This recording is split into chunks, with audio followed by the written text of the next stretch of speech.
this is about delivering great exclusive games for you that ship on platforms where Game Pass exists.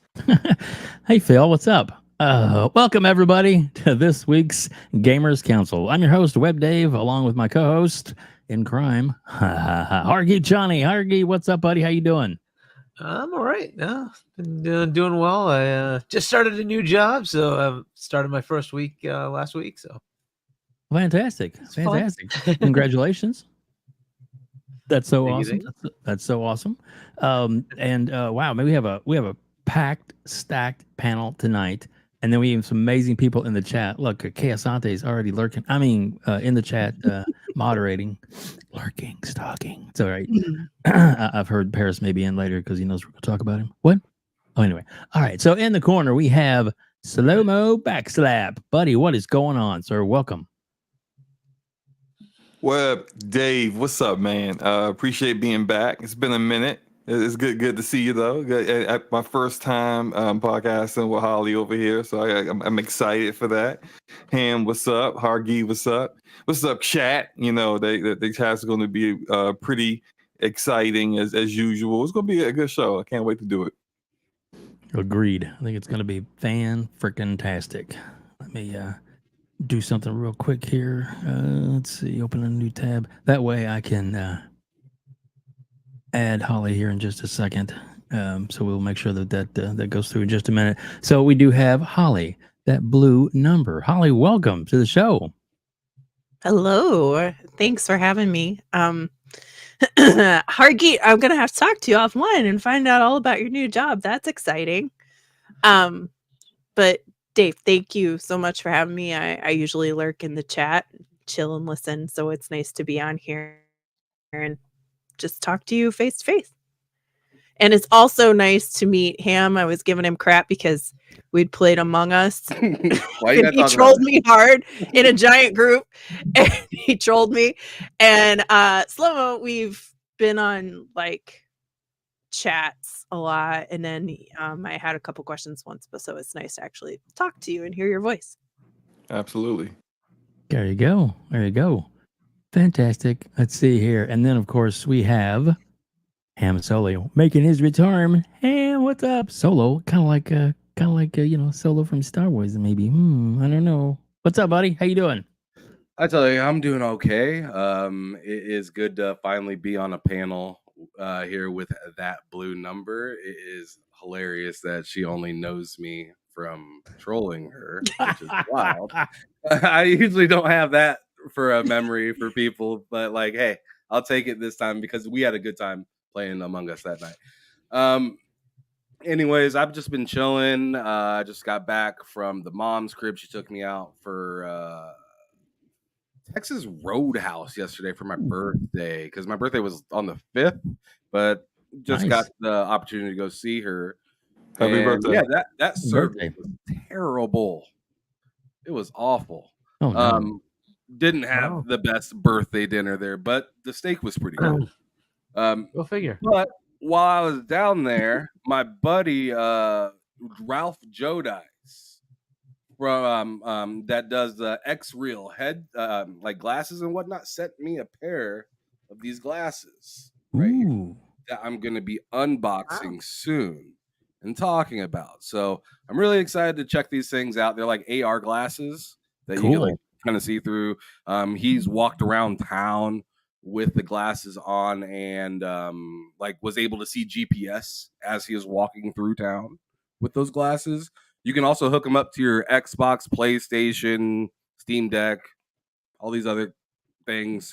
They're pretty dope glasses. I'm gonna unbox them sometime this week and put it out there and let y'all know how those go. Very cool, dude. Very cool. Very cool, man. I'll look forward to that. And just so everybody knows, it's in the chat. All the links to each panel member is in the description below. They have links to their X and /Twitter, and as well as the YouTube channels are also available in there as well. So don't hesitate to not only subscribe to these people because they are amazing, and some of them are on multiple podcasts. So make sure you subscribe to all of them and hit the bell icon on each one of those as you subscribe. That way you don't miss out on a single episode. Like I said, been very blessed to have such amazing members of the community that continue to come back and come on the show. And it's because of them that we are as successful as we are now. And thank you guys, each and every one of you, for being here. And also, I want to throw out that we are on the road to 3K on our subscriptions for YouTube. So whether you're watching on YouTube or you're watching on X, if you get a chance, go over to YouTube, hit that subscribe button. And if you have subscribed in the past, double check to make sure you're still subscribed, because I've had a couple people say, "Hey man, what happened?" And I was like, I have no idea. Sometimes YouTube gets weird and does things. So, but yeah, if you could hit that subscribe button, make sure you're subscribed. We greatly appreciate it. It's a little painless thing, maybe painful. I don't know. Hargeet, buddy. So how have you been, Hargeet? Yeah, I mean, good. I haven't played too much, but I've been working through setting up a RAID array to kind of put all my movies on, and that's kind of been eating up a lot of my time. And then I just upgraded my home network to 10 gig. Jeez. Spending time on that instead of actually playing, which I should go back to. Yeah, exactly. And it's funny, you got all this power and bandwidth, and your image keeps freezing up, but that's okay. I don't know what's going on with that. It just seems to be happening. I'm not sure what's You're going on with sucking out of the neighborhood. On my side, it looks great, but yeah. Well, it happens. It's not a big deal. We can still hear you just fine, and it does come back from time to time. So, no harm, no foul. The image I'm seeing is you with a big smile, so that's all that matters. That's the best. That is the best.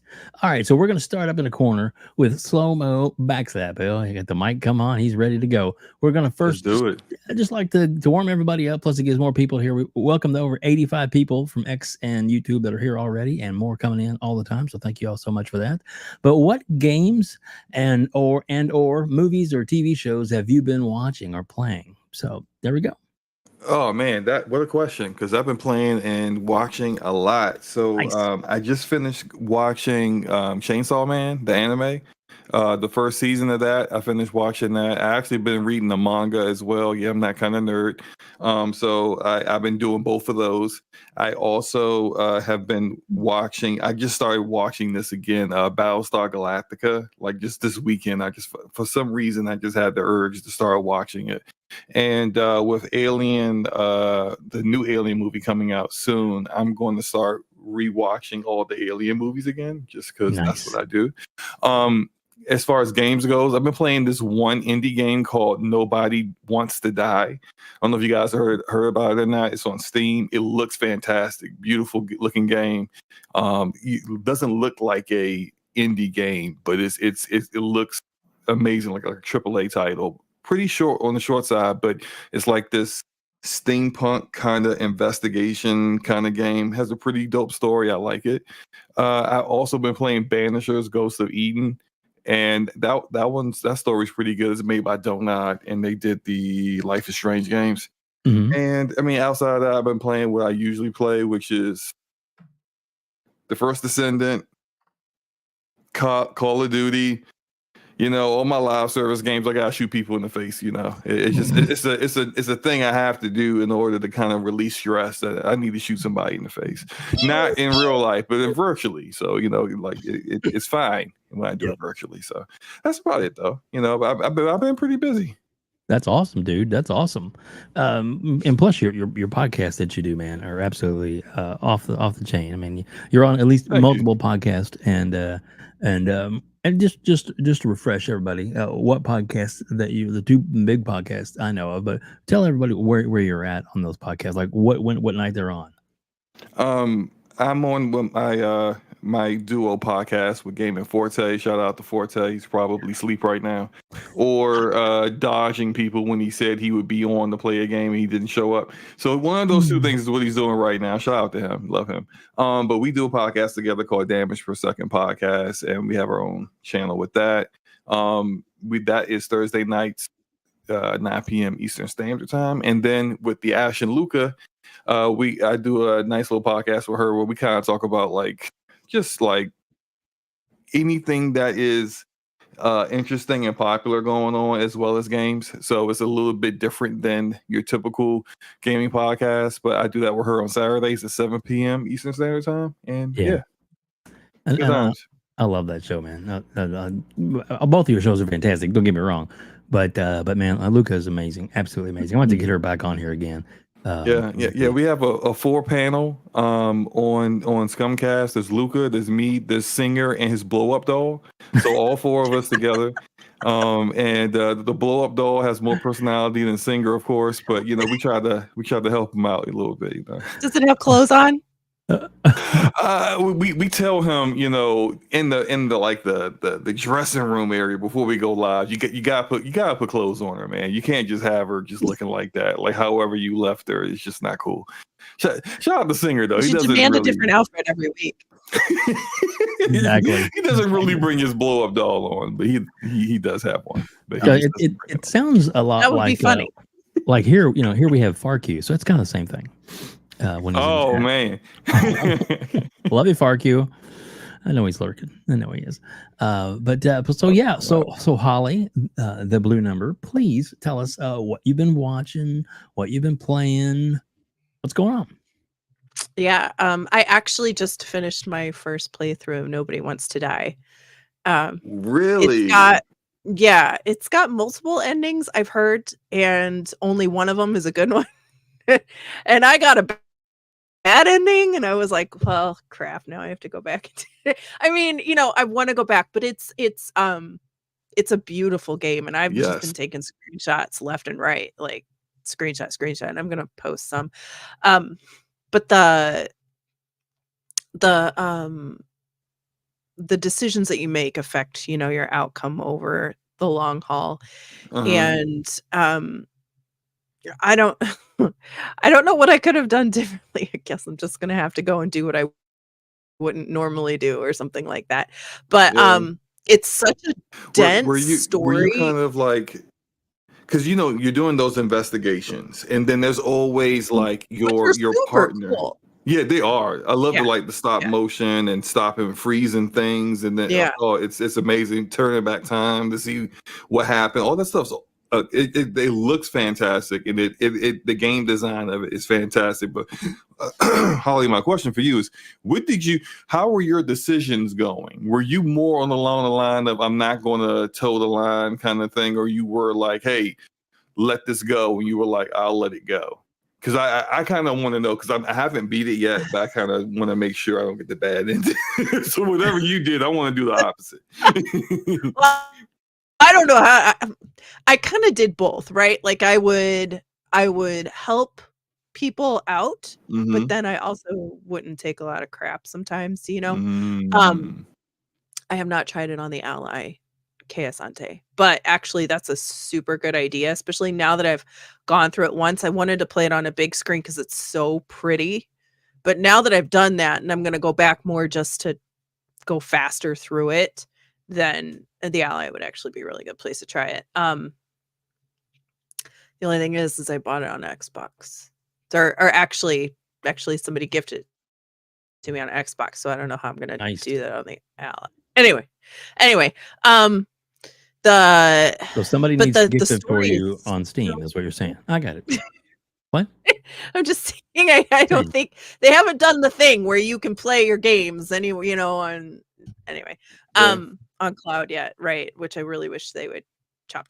But the story is so dense and so rich that like I'm not rushing it, and then I'll do a chapter and I'm like, I'm good, right? And then I'll put it away and go do something else and come back to it the next day. And it's been good for me for that, because it's very dark. It's very like noir. The storytelling is kind of like that 50s kind of Dick Tracy, but like heavy tone, and the narrator is I walk through the dark night. It's like it's good. It's really good. Yeah, it's got that 50s feel, but it's futuristic. It's like you'll have flying cars, but the cars look like those like old school cars you see in like those like gangster Chicago films and stuff like that. Like it looks different. Yeah. It's like the Fifth Element city if you just made everything dark, right? Just turn all of the bright colors down, put some neon in it, and make everything look like it's like midnight all the time. But anyway, it's good. I am gonna go back and try to get a different ending. Then I've been playing. I play Call of Duty like all the time. I am one of those people. I play Fallout 76 pretty much every day, Nice. and then as a right now, I've just played a demo for a game called Gory Cuddly Carnage. It was at the IGN event in LA in June. And so now it's coming out in a few weeks or a couple weeks. So they forgot a demo. I played that. Not quite what I thought it was gonna be. I'm a little disappointed, but a demo sometimes isn't, a good representation of what a full game is gonna be. I've been playing Divinity 2 with a couple friends when we find time to do that. And I also have gone back to Call of Duty Cold War for the campaign. So I'm playing that in anticipation of Black Ops 6 because I can't wait for Black Ops 6. I am ridiculously excited for that game. Give it to me now. So that's where I'm at. It's kind of that weird time, right? Where you're just grazing and picking on everything. And I'm like on the last boss of Elden Ring, but I haven't tried it yet, of the Shadow of the Erdtree. Oh And boy, Radon.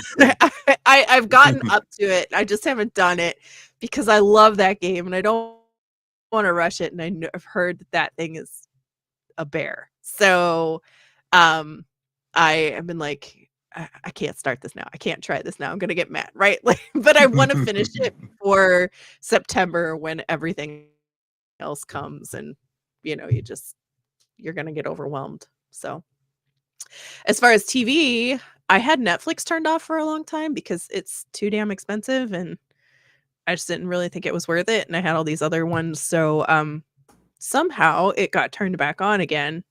I don't know how that happened, but Netflix. So I've been catching up on some of the stuff that I missed. Their Bodies. It was a series, like a limited series. I think it came out last year. Really interesting.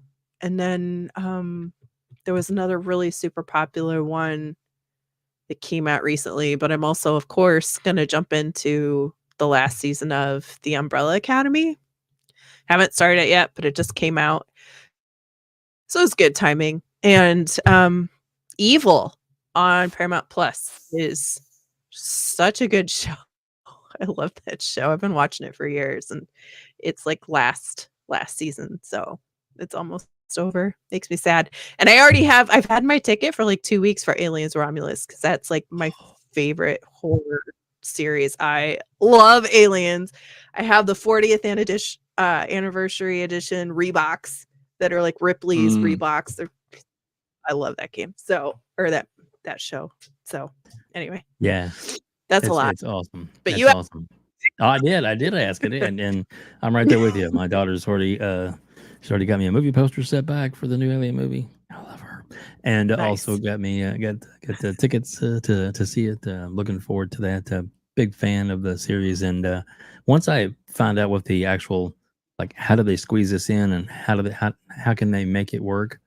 Once I found out what the hook was, it's like, well, that's fucking perfect. It makes total sense, and you're just gonna get sucked right back in to everything. Really? I Yeah. haven't looked at anything because I don't want to know. yeah, Because I love It's Aliens so much. I'm like, I don't care. It was I'm a gonna watch it. little one of those little teaser things that they dropped, and so I won't spoil it for anybody because trust me, but you will believe, and it definitely carries the I want to get moniker the bucket. from the original.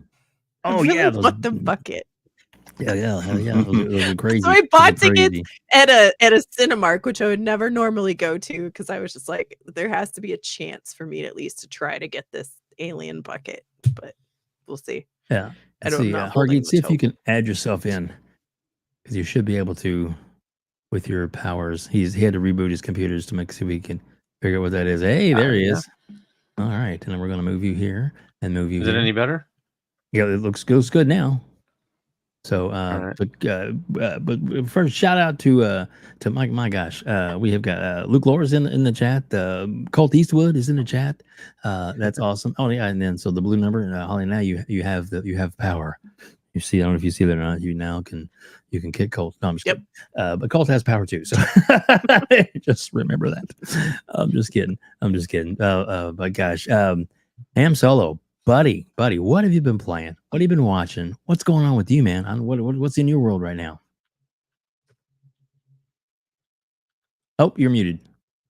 Oh, sorry. So, That's all right. as for what I've been watching, as I just got done telling you, I hung out with my mom this last weekend, right? Mhm. For my birthday. She has a very African American love for her type of TV shows. So we sat out at her crib and watched BT Plus all weekend. And you know what we watched? Miss Patty, which was freaking insane. I've Nice. never seen that show before, and I was like kind of like thrown for a loop because they do it's like a sitcom, but they do a bunch of cursing and it's like a bunch of real world situations. It's weird. Keep in mind, I'm watching this with my mom. Yeah. She falls asleep. I find out on BT Plus that they have a Michael Blackson TV show. Cool. I'm not sure if you know who Michael Blackson is, but he was in he was in Next Friday, and he was in a bunch of other. He's a comedian. I know who he is. Yeah, and I'm shocked that he got his own TV show. TV Wow. show. I was blown away when I seen that. I found out just giving TV shows to anybody. Yeah, facts. I found out that I found out that he came out with this TV show back in 2023. Because when I seen it, I was like, I gotta look this up. When did this happen? It's only like a 4 or 5 episode TV series or TV show. And it's just him just reaming on a bunch of kids in a high school. It's hilarious. He gets a job as a teacher and he's just reaming all these kids in a business class. It was hilarious, but it was kind of terrible too. But as for what I've been playing lately, because it's been a hell of a lot more interesting than what I've been watching. A lot of college football. Been playing a lot of that because I've been enjoying the heck out of college football 25, even though it has its like rough moments. Mm-hmm. I've been playing a lot of Destiny 2, catching up because I stopped playing the game pretty much back when it came out because I was such a big Anthem fan. And then we all know what happened to Anthem. Mm-hmm. And I just never touched Destiny. And then somebody that I happened to be game sharing with was like, I have all the DLCs to Destiny. So I decided to go through it with them. So playing through Destiny, and just recently been playing the heck out of Mafia, the original one, the definitive edition, right? Mm-hmm. And that's like the highlight of what I've been like playing as of lately, because that game, I've been playing it just on my Series X, which is, it's 30 FPS, but it looks beautiful, right? Mm-hmm. The game's supposed to be coming to Game Pass here shortly, and then I'm going to be trying it on my PC. Got a 3080. It should run really well on there, right?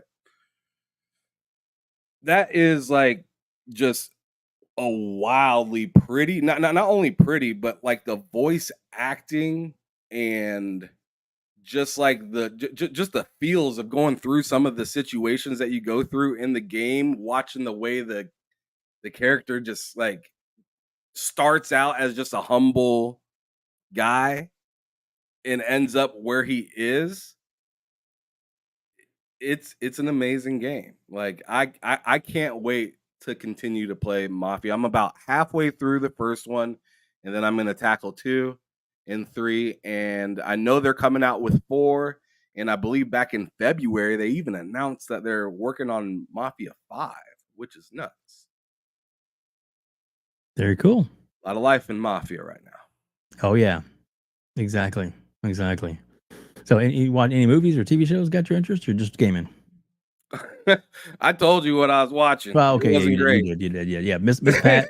I watched the Bob and Tom show. I don't know if you're familiar with that, the syndicated radio show, and that's where I first was introduced to Miss Pat and her humor. And holy shit, she is one crazy lady. But So but you it's know so who funny. I'm talking about. Yeah, I know Miss Pat. Yeah, no Miss Pat. Miss She's Pat is nuts. stand up Like, comedian I for a was long watching time. that TV show and I was like, yo, Oh yeah, she is crazy. yeah. She had her nipple shot off. She'll tell you all about that. It's one part of her. Oh my And that's a fact. God. So, yeah. Yeah, she's a little gangster hoodlum that made it big. And yes, pretty awesome. But Bob and Tom show, I've been watching them for years because I'm old. And yeah, even though Bob's retired, but still they carry on. It's still a good show to watch. And she's still on there all the time. I promote her all the time. Her book is really good.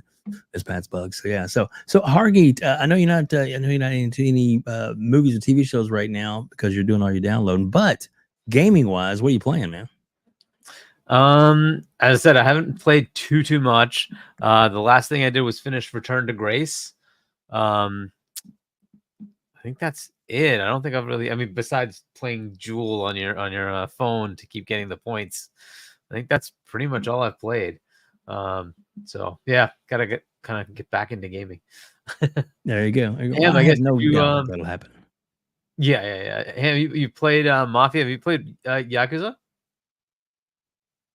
No, I haven't played. I played some of Yakuza 0. I did a mission. The last mission I remember doing specifically in Yakuza 0, you were like helping this little kid that was trying to date this girl, and like she was selling panties. Like it was wild, bro.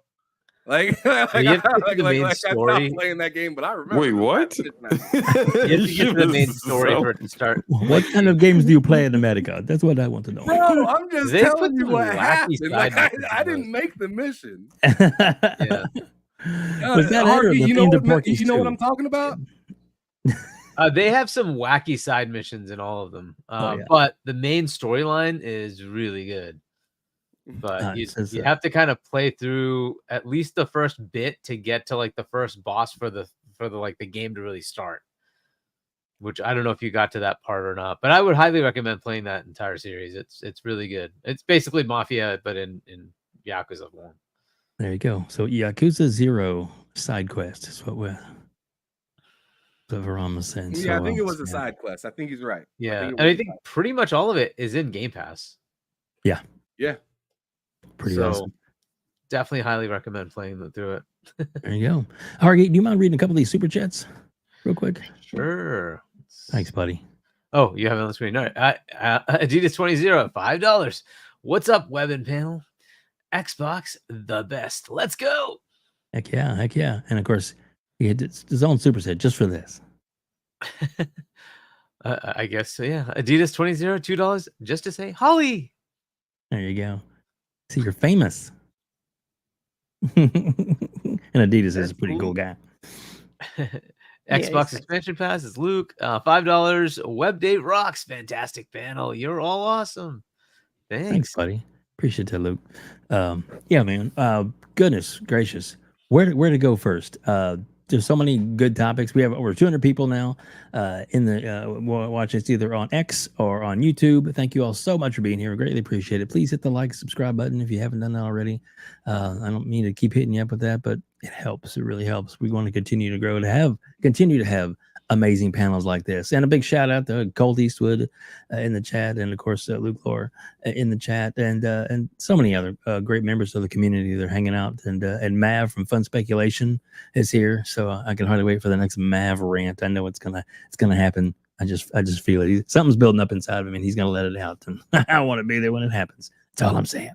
So all right. So let me drop these topics, kind of a blanket of topic ideas that we got going on.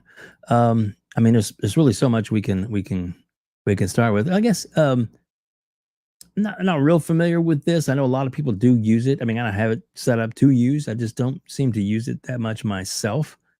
Which is, I mean, let me actually present it where everybody else can see what the hell I'm talking about. Share screen. Dun, dun, dun. There we go. And add to stream. There we go. All right, cool. So Clover had put up this really nice a tweet about some of the updates that they were doing to Discord, where you can have like your friends can watch your Discord streams, which is pretty cool.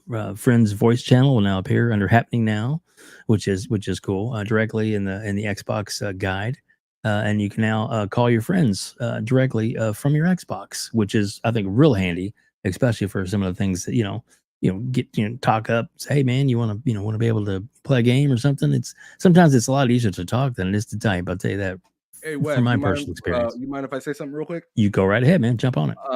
Because I'm in like the Xbox. God damn, I forgot what it's called. Ambassador preview. It's not the ambassador thing, but it's something like that. It's like the beta Insider. preview. Insider. Yeah. The Insider. It's like the Insider. Thank you. Yeah, I'm in the Microsoft Insider thing, and so I've had it for a little while. And what I've noticed is, you know how it says you can now watch other people's streams and stuff like that. Mm-hmm. I was able to watch somebody's stream that was on another PC.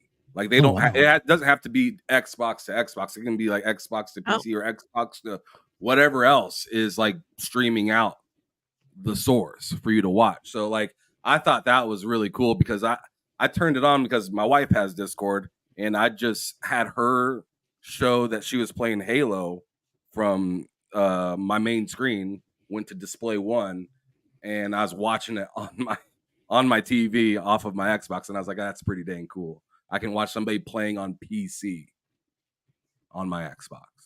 That's so cool. That is so cool. Anybody else able to use it or utilize it, or do they use it at all? Yeah, I use Discord a lot because I game on PC primarily, but some of my friends game on Xbox and PlayStation on consoles, and so we use Discord to do our voice chat, of course, because that's the easiest way to go about it. This is interesting though, that you can actually stream out what you're playing so the people can take a look at it. Although I don't know, like I'm always showing offline, so I don't think anybody. If I did that, I don't think anybody would see it because I'm always showing offline. Cause I hate getting like spammed with invites while I'm playing a game. It's like I'm playing Call of Duty and someone spamming invites to me to play like Overwatch. I'm like, no, I'm not playing something else. Leave me alone. So I just stay offline all the time, so no one would see me do this. But that's pretty cool, and I think it reminds me of like how it started with Discord, where it was such this convoluted process that like they had like a whole page of like all these instructions on how to link your Xbox to your Discord to get it working, and it still your did phone and all great. that stuff. Right? Yeah, that stuff was awful, and to see it from where it is now, where you just link your account one time, and now you have all this integration. It's pretty cool. Very cool. Very cool. Anybody else got anything you want to say on that? On those pieces, There's not been really. a button there for a while. Yeah. Oh, really? Yeah. Sorry, I haven't really used those features, but I've used Discord here and there. Yeah. Well, I really like it because sometimes like me and the boys are just trying to watch the basketball game or the football game from Discord, right? And we're just all trying to watch it together, right? Now I can just pop it up from my TV and keep my headphones on from my Xbox instead of having to hop over to my PC and do all that same thing. Mm-hmm. So it just makes things a little bit simpler into us like being unified and watching something and doing something together or trying to help each other out and stuff like that. For sure. That's very cool. Very cool. I mean, I said, and like Holly was saying, it's definitely, it's been there for a while, but they continue to make improvements, which I think is necessary. I think it's it's something that I don't know if they added they used to invite party to a game. I don't know if they've done that yet. That's one of the things that's kind of annoying about Discord. Yeah, they used to have, what I was going to say is they used to have this button that did say like share my stream, but it never worked. because I tried Oh. it a couple times and I was like, I just wanted to show somebody something. I was like, look at this, right? And it never worked. But maybe maybe it's active now, right? I don't know if that's the same thing that they actually turned on or actually figured Yeah, out how to that do is it. the But same thing that they turned on. It's the same thing for sure. okay, so the infrastructure was there. They just kind of had it disabled or something like that. Sounds like, right? Yeah. But Discord, when they first added it, it sounded kind of rough. It was, the quality was not nearly as good as an Xbox party. But when you're playing with people on PC and you're playing a game together and it's crossplay and all of that, right? It becomes, they hate, like, PC people hate using Xbox parties on PC. It's just Because it like sucks. like our friends. It's so Yeah, bad. exactly. They really, really hate it, and they're like, "Nah, Discord." So we always wind up, popping into a Discord server, and I mean, you have to have a friend that has a Discord server set up that for that specifically, right? That you already have access to, but most of us all have that. It's not a big deal, and it works a lot better than it used to. It felt like it was pretty rough when it first started. Right. Yeah. Well, that's. I mean, to me, that is a big thing. That it's. He continues to grow it, to make improvements, all that kind of stuff. So that's the key to it, is to continue to make it viable for everybody. Let's jump over to I guess Call of Duty showed a Black Ops 6. They showed the zombie, like 17 minutes of zombie gameplay. That's pretty awesome. That's pretty big deal, I would think.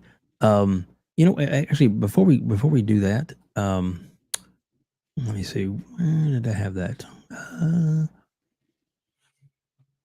Does Dave look lost? That's because he is. I'm hitting buttons in the background, not making things work. Yay! What can I do? Oh, sorry. This just actually happened on today's the Iron Lords podcast, one of the mega shows out there. Shout out to King and Cog and everybody else, Addict and to them. Let's see here. Add to stream, but there was a little comment that I want to play, kind of in regards to Call of Duty. Wow, I keep hitting the wrong buttons. Where's what's going on? Dave is not drunk. I promise. So there we go. Let's try this one. There it is. Share and add to stage. There we go. All right. So is that the right? Yeah. I don't know. Right. We can't hear it. Yeah, it's not. It's actually not playing yet. All right. So is it showing the right one? Yes. There we go. I was actually showing the wrong one. All right. So here we go. You should be able to hear it once it comes up. Let me know if you can't. And here we go. It's a real short clip, but it's pretty on topic, I think. Off the Well, record, think about their I have scrappy- heard. I just want to interject this quickly, and I got you. Right. I heard off the record they literally can't do that part with Call Yeah. of Duty. I actually heard that off the record. Well, I if- can, if I not can, even I just can add that. context to that. By the Oh, way. can you please do? Yeah. So, and I'm going to shamelessly plug. I did a preview on IGN for Call of Duty Black Ops 6 Ooh, Zombies. You should go check it out. Go was check that out. really It was good. very good. by the way. Yeah. The Thank best you, preview Dustin. on the internet. Yes, it was. It was. There you go. But while I was at With that Treyarch, voice, I saw the comments. no, but while I was at Treyarch, and Yes. again, these were off the record conversations. Yes. The people involved shall remain nameless. Okay. You are 100% correct, sir. Mm. They cannot They can't. use that in their current marketing because we were having Wow. a conversation about Game Pass. Yeah, I was And surprised. the impact that they think it's going to have on Black Ops 6. Some people at Treyarch think it is going to be a big deal on Game Pass, but you're not going to see that big marketing push that you would expect where Game Pass has uttered every other word due to various reasons. That's what I was told. That's crazy. So there you go. So that's kind of important information that they kind of dropped on us today on the Iron Lords. I think that's because a lot of people were like, we know that it's day one in Game Pass because we hardcore, whatever. But the average person that maybe is a big fan, as they start getting back into the new season stuff, I think more and more people are going to find out about it organically, as it were, or that it's they just can't promote it as day one in Game Pass. But I think eventually it'll be like, oh, it's available here on Game Pass. But they can't maybe drop the monarchy of saying that it's day one in Game Pass. That's the kind of the way I took it. Is that was the only thing that they couldn't do was the play it day one with Game Pass. So well, if you notice that like the trailer on the Call of Duty on the Activision side doesn't have any markings for Game Pass or anything like that. I asked this question, got the same response that they can't do it. Yeah. So now, is that in perpetuity, or is that just kind of because there's still a outstanding marketing contract with Sony? They didn't have the game, but they still had like something like a contract that didn't expire to the end of this year. So is it like, does it go beyond that? Is it just permanent? It's permanent. Good grief. I don't know. Ah, man, like, you that think it's doesn't make because of the sense to me, FTC, not the PlayStation deal? I don't didn't get the exact reason. Yeah, of course. Yeah. We can speculate that there could be reasons of financial, that they just don't want to do that. There could be reasons of they don't want to. They want people to buy it anyway, right? Or they don't want to in any way cannibalize the other participants in the market. It could be a part of a regulatory requirement, but it seemed like it was a dictate. So, like this was pretty high up. It's like, yeah, they can't do it. It's just they can't do it. I think it's the first year, so they don't really know. I think calling it absolutely permanent is probably maybe not the case, but considering that they don't, the FTC thing, it's going to take another couple years, right, to finally, unless the FTC drops it, right? Well, the FTC doesn't have an agreement at all because they stupidly decided to sue. Right. They haven't actually just sat at the table and said, "Here's what we want." Like, if they just did that, like the CMA did, like the EU did, they would get concessions. They haven't done that yet. Yeah. So they're being conservative because of that on one hand, right? Or one of those regulatory, but also the marketing deal. But don't you think don't you think we would have heard of that though? Like, they don't have an agreement with anybody that we haven't heard like the more or less details of.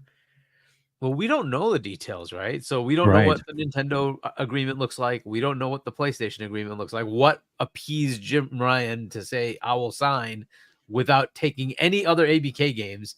I will sign the 10-year deal to get Call of Duty. We don't know what the appeasement was. And this could be one of the appeasements that you can't label it at all. It's got to be open and nobody knows that it's part of Xbox. That might be one of the things. So who knows, right? Yeah, exactly. Yeah. Who knows? Well, somebody in Microsoft knows. Yeah, there are people who know. Just we don't know yet. So yeah, I can see like I have a question within the. I have a question within the theories that you guys ask. Mm-hmm.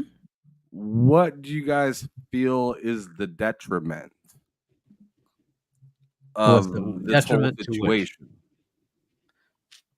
You mean the detriment to not being able to market it? Way? Yeah, sure. Yeah, in this, like from what if angle? they like if I'm hearing this right, from what they think, this whole Call of Duty and Game Pass thing is so big that it will just market itself, right? Is that what they're thinking? Yeah, but maybe no. I guess they're thinking that the other, I guess, avenues that they make money off of. I'm not saying so much as Xbox as I'm saying like FTC and all these other like. Yeah, well, again, I don't know. Not even who's be that. Maybe the they're partners. Requirement on them, right? Yeah. But what I did get the sense of is they would love to do it. Oh yeah. Yeah, I mean, it makes sense that they would want to do it because they want to World dominance, baby. That's what we need to have. I mean, market leadership is what they need to have. Just saying. One thing I've always sensed from Microsoft is like they're just like, we got time. Yeah, they got. Well, you Like own I've it, never felt so like Microsoft was ever eventually like, contracts will expire Mhm. and you're still going to own it, so those contracts are going to end at some point. The thing is that is Call of Duty, I mean, it's had a great run. Like no one has had the kind of run that Call of Duty has had as far as being a top 3 sold game every single year for like 15, 16 years straight. But at some point, you think at some point that ends eventually. You know, they've been good to adapt to the markets this with year. adding Warzone and stuff like that. But yeah, clearly not this year. But say you got 10-year deals. You got like, is it a 10-year deal or? Yeah, it's a 10-year deal with Ubisoft for the cloud rights too, right? So you have all these deals. Eventually, they will expire. No, Ubisoft is 15. 15. Okay, so 10, 15 years from now, you know, deals are expiring. You still own it, and then you know you're not going to have Alina Khan. You know, she might not even be in her job this time next year. So you know, as time goes on and people change and other people's influences and the things that they focus on aren't as what they are in the moment, you might have a little bit more leeway to kind of do what you want to do with it. So I think, yeah, I agree with that. I think they're going to be patient with it. Okay, I can't market it the way I want to market it right now. Yeah. But they got in time. 2029, that might be a different story. Yep. And SloMo said the name. Sorry. Go ahead.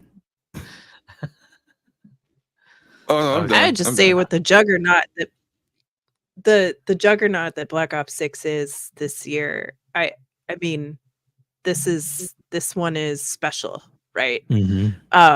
I don't see anybody who wasn't extremely excited to try it after seeing some of the gameplay that they've released. They are clearly pivoting the way the movement is, right, to try to capture some of those other shooter genres from like Apex, and you know, to do the Omni movement, and they're bringing in and they're trying to modernize Call of Duty, but it still be Call of Duty. And then zombies entirely in third person is, you know, that's a huge deal. And the giant like mech suit, you know, you look like a space marine in that thing. It looks cool as hell. There's a lot about this Call of Duty and that's going to be special, and that almost markets for them themselves, because this is the first one everybody was asking, right? It was a big deal when they said yes, it's going to be in Game Pass, because everybody was asking, right? So right before the June showcase, they kind of cat's out of the bag on that.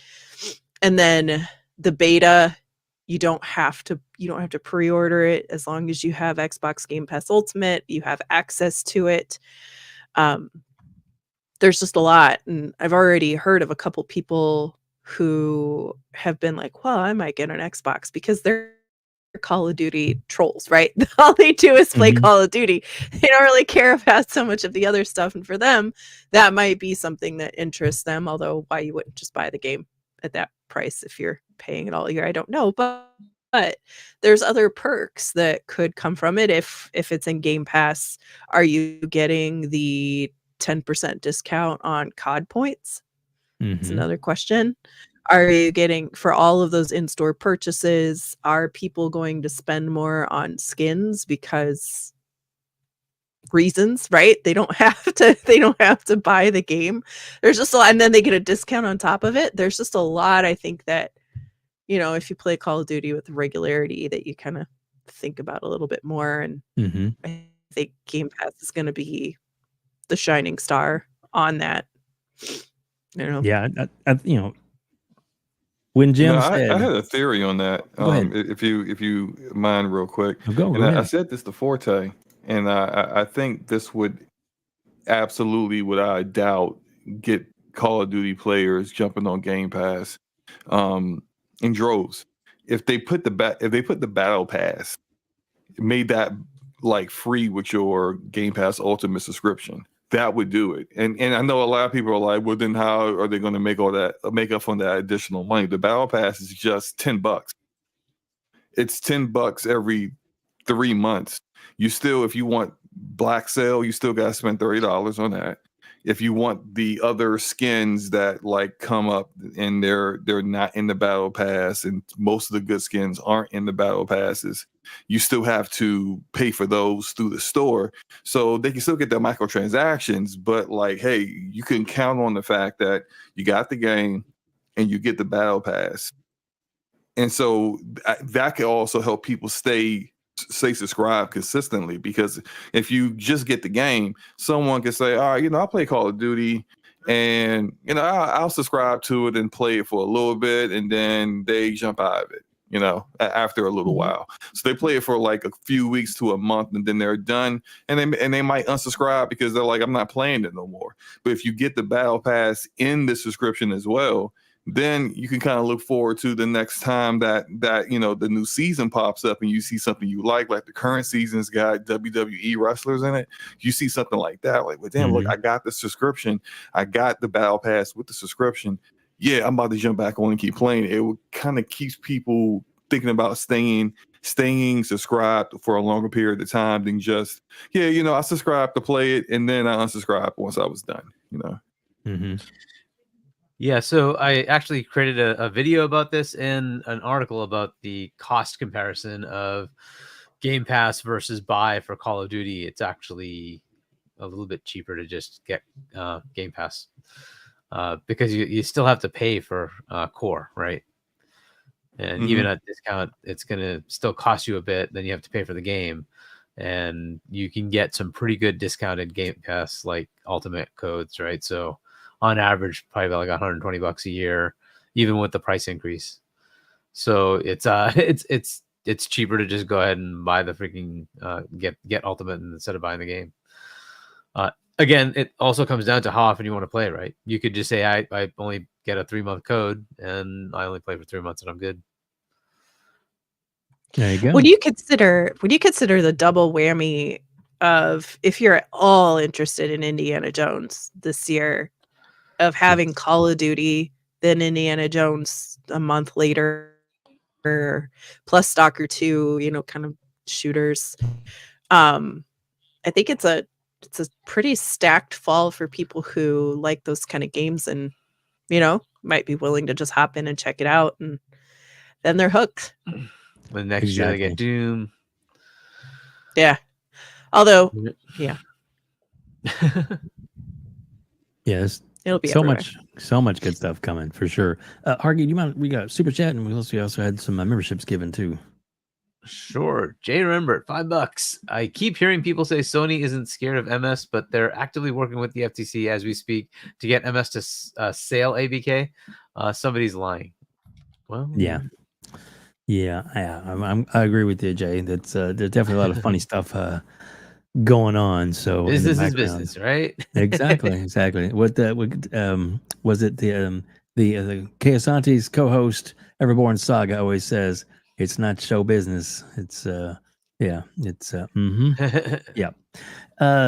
friends, it's show business. That's it. So yeah, Ron to read who that is from. Yep, Spartan661 gifted 5 WEBDAVE memberships. Thank you so much, dude. Thank you so much, buddy. And look, that Blue Number, she got a free gifted membership as well.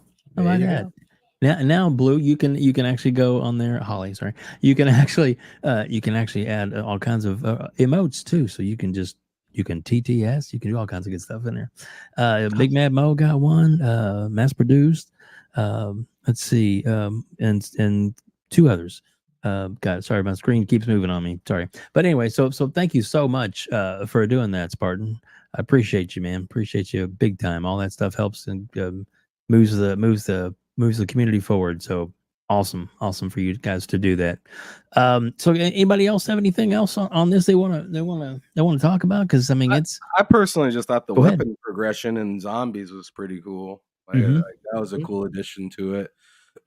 It's always modes like that suffer when you don't allow like progression to happen and stuff like that. So it's good that they allowed stuff like that to be into that mode. So you can get progress some of the weapons that you don't always use, because some of those weapons you get like randomly, right?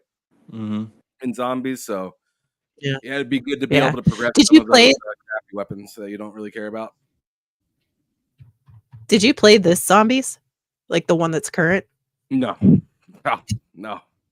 I've always been more into the round based or horde. I was more into like I'm gonna take it back for a moment to the old like Modern Warfare 3, not this Modern Warfare 3.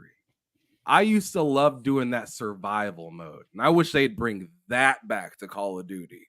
If I'm being honest, like I wish they had that brought back and they allowed the weapon progression, because I used to love being able to set up turrets and take on like juggernauts and stuff like that that used to pop out and stuff. So that's more that I was interested in, but I liked that they brought progression into this zombies, because that interests somebody like me that hasn't really been into the zombie games that much. And now I'm thinking, oh, I have a few friends that have been trying to get me into zombies the last few games, and this might have kind of pushed me over the edge. Yeah, I think that's a very smart idea for them to kind of like tie everything in so that some people who may be just like, they're just focused on Warzone, which is like 2/3 of the Call of Duty community at this point. The way they do, for example, like when Modern Warfare 3 came out, like the campaign came out first. And so if people didn't care for the campaign, well, at least, you can unlock skins for characters as well as unlocking weapons by playing through the campaign. And then there was the multiplayer, and the multiplayer came out, before the new season of Warzone. And so the people who would typically just play Warzone were playing the multiplayer to unlock attachments for guns and so on and so forth. So like tying all those things in kind of keeps populations from just being in the camps of the things that they want to play the most, which is Warzone and then multiplayer, but it kind of allows people to play other things as well. I'm just looking at the footage for zombies. I don't play zombies on Modern Warfare 3. I play multiplayer exclusively, but this looks like something I might play a little bit, and especially if I can like level up weapons that I don't care to actually use in multiplayer. Yeah, I'll play this. Yeah, it does look like fun. Yeah. The last zombie, the one that they have now, it's interesting, right? It's got the pack-a-punch and the cans, right, that give you the perks. But it was really trying to marry zombies with DMZ, which they canned from Modern Warfare 2. I like that one. I like DMZ too, but nobody ever wanted to play it. And that's why it got canned. I know. And it's a real shame because it was a really good mode. I really liked it. But they tried to marry those with Warzone. It just, you either loved it or hated it, but it was too close, I think, to DMZ that most people just kind of overlooked it, right? Because it wasn't just traditional arcadey zombies. It was, I don't know, it was too Warzone-esque. Yeah. DMZ is like, it was like their take on it in the extraction shooter. Yeah, and extraction shooters really aren't like, if it's not Escape from Tarkov and a few others, they're really not like, I don't think they don't do well. I don't think that the target demographics that are into extraction shooters are that big, so they can't really support a lot of games that do it. So, but I like their willingness to try different things. It kind of reminds me of like how Epic does that with Fortnite, where they see something that's popular that someone else is doing in their games, and they implement it pretty quickly into Fortnite, to varying degrees of success. But them putting in Warzone, a battle royale, was really smart on their part, considering how popular it is in Call of Duty right now. But sometimes you swing and you miss, and it looks like DMZ was a miss, but I liked it. I just hope they continue to keep doing things like that whenever they want to add something that's pretty interesting and popular. I agree. Agreed. I mean to cut anybody off. So, but yeah, man, this Call of Duty Game Pass, like all the people that said, Microsoft is dead and blah, blah, blah. Fuck off.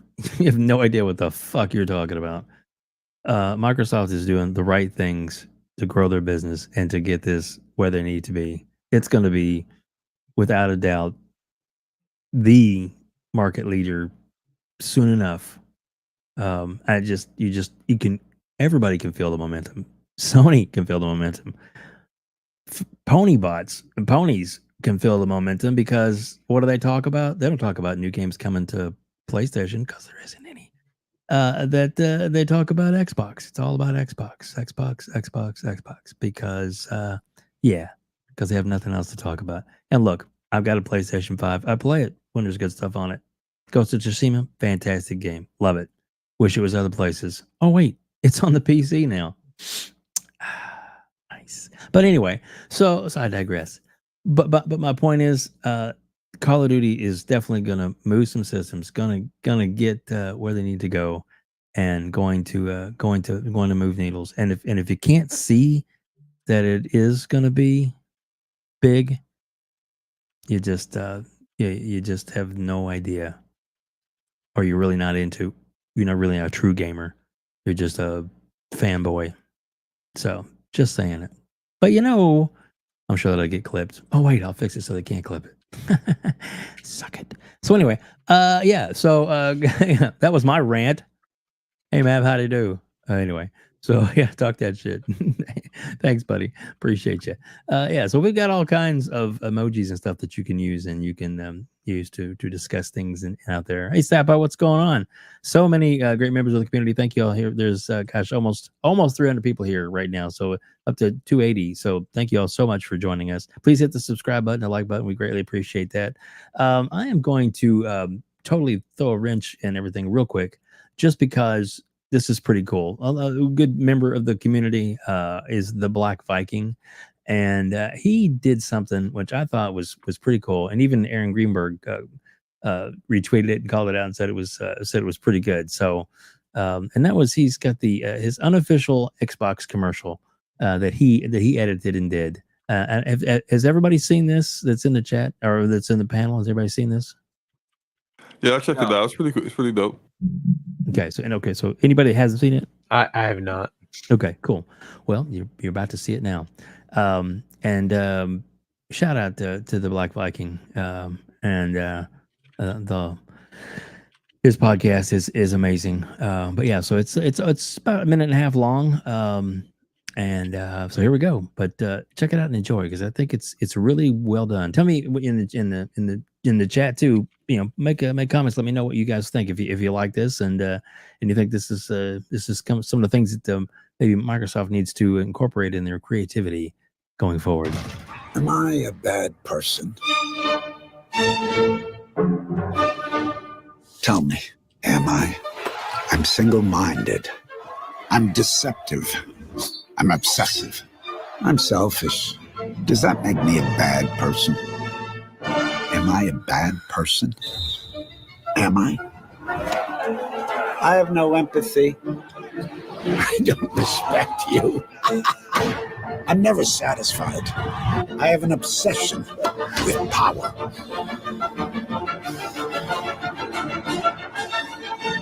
I'm irrational. I have zero remorse. I have no sense of compassion. I'm delusional. I'm maniacal. You think I'm a bad person? Tell me. Tell me. Tell me. Tell me. Am I? I think I'm better than everyone else. I want to take what's yours and never give it back. What's mine is mine, and what's yours is mine.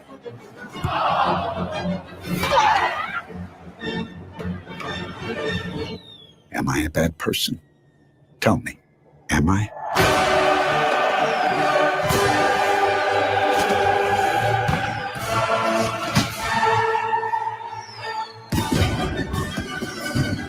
Does that make me a bad person? Tell me, does it?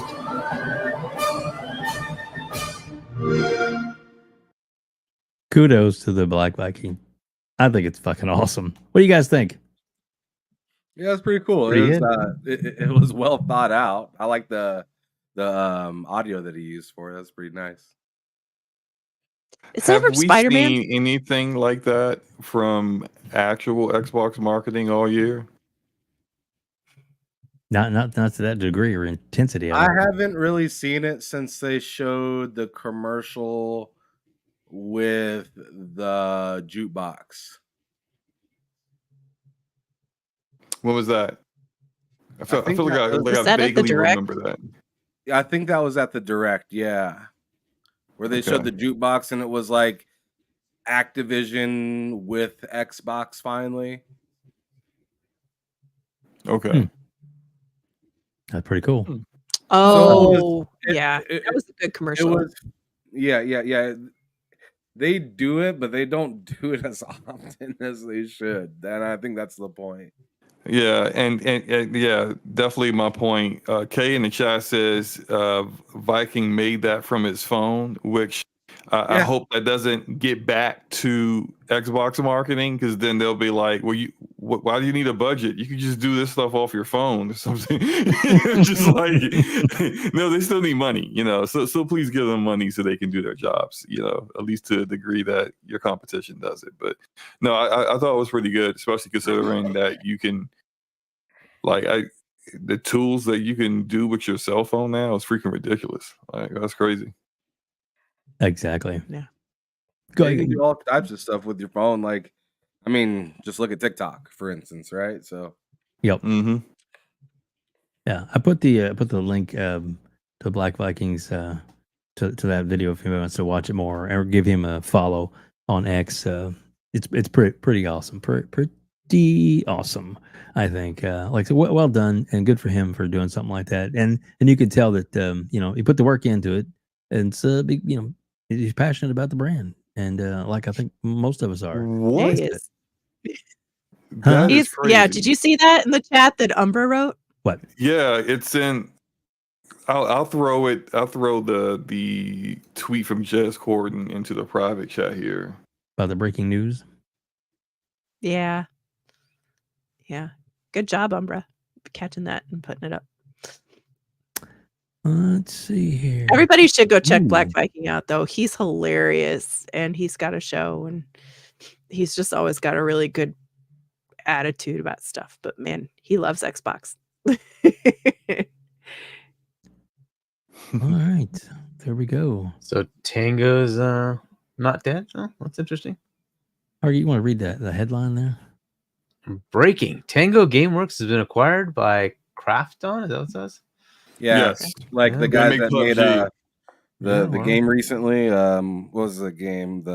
So now Uh, they own Hi-Fi? What's that? Nice. As well as why Hi-Fi. am I blanking on that? Right? game? PUBG? So they sold the Well, it's PUBG, They sure. sold But Hi-Fi. what was the other game that they didn't they publish? They had Ghostwire. PUBG, you mean, or Tango? They The Dead Space-like published game. PUBG. the Dead Space like game. Damn! It was former Dead Space devs, right? Yeah, I can't remember the name of that. But that I thought game. is it like Striking Distance or Callisto something like that? Protocol? Yeah, Callisto Protocol. Yeah, that's the name of the Krafton game, but the publish that one too? developers, I think, is Striking Distance. I think. Pretty interesting. I mean, that's good news, I would think. Yeah. So Yeah. they were able to sell it, or what's going on? Yeah, that's weird. I'm sure there's probably So more it's not- details in the I'm article. reading So it. They bought the IP. I can read a IP then as statement well. here. Yeah, Yeah. I think they do have the But rights to only- Hi-Fi Rush. But only Hi-Fi, not Evil Within or any of the others. Gotcha. Well, how many others? But Tango. We'll put a link in the description, actually in the chat, to the actual article from Windows Central if you want to click on that and read up, catch up, as it were. Like I said, it's all about gaming. And thank you, Umbra and Keasante Pretty cool. for helping us out. Yeah, that's fantastic. It's that's always good to It's good. add more content to the show as we go live. So awesome. That is cool, man. That is really cool. So yeah, so I mean, I thought the game was great, and one of the things that's the biggest standout to me about Hi-Fi Rush, because they say like, well, they sat on it for a while, and then they when they dropped it as a shadow drop, but there wasn't any bugs. The game wasn't broken. It was like it worked pretty flawless.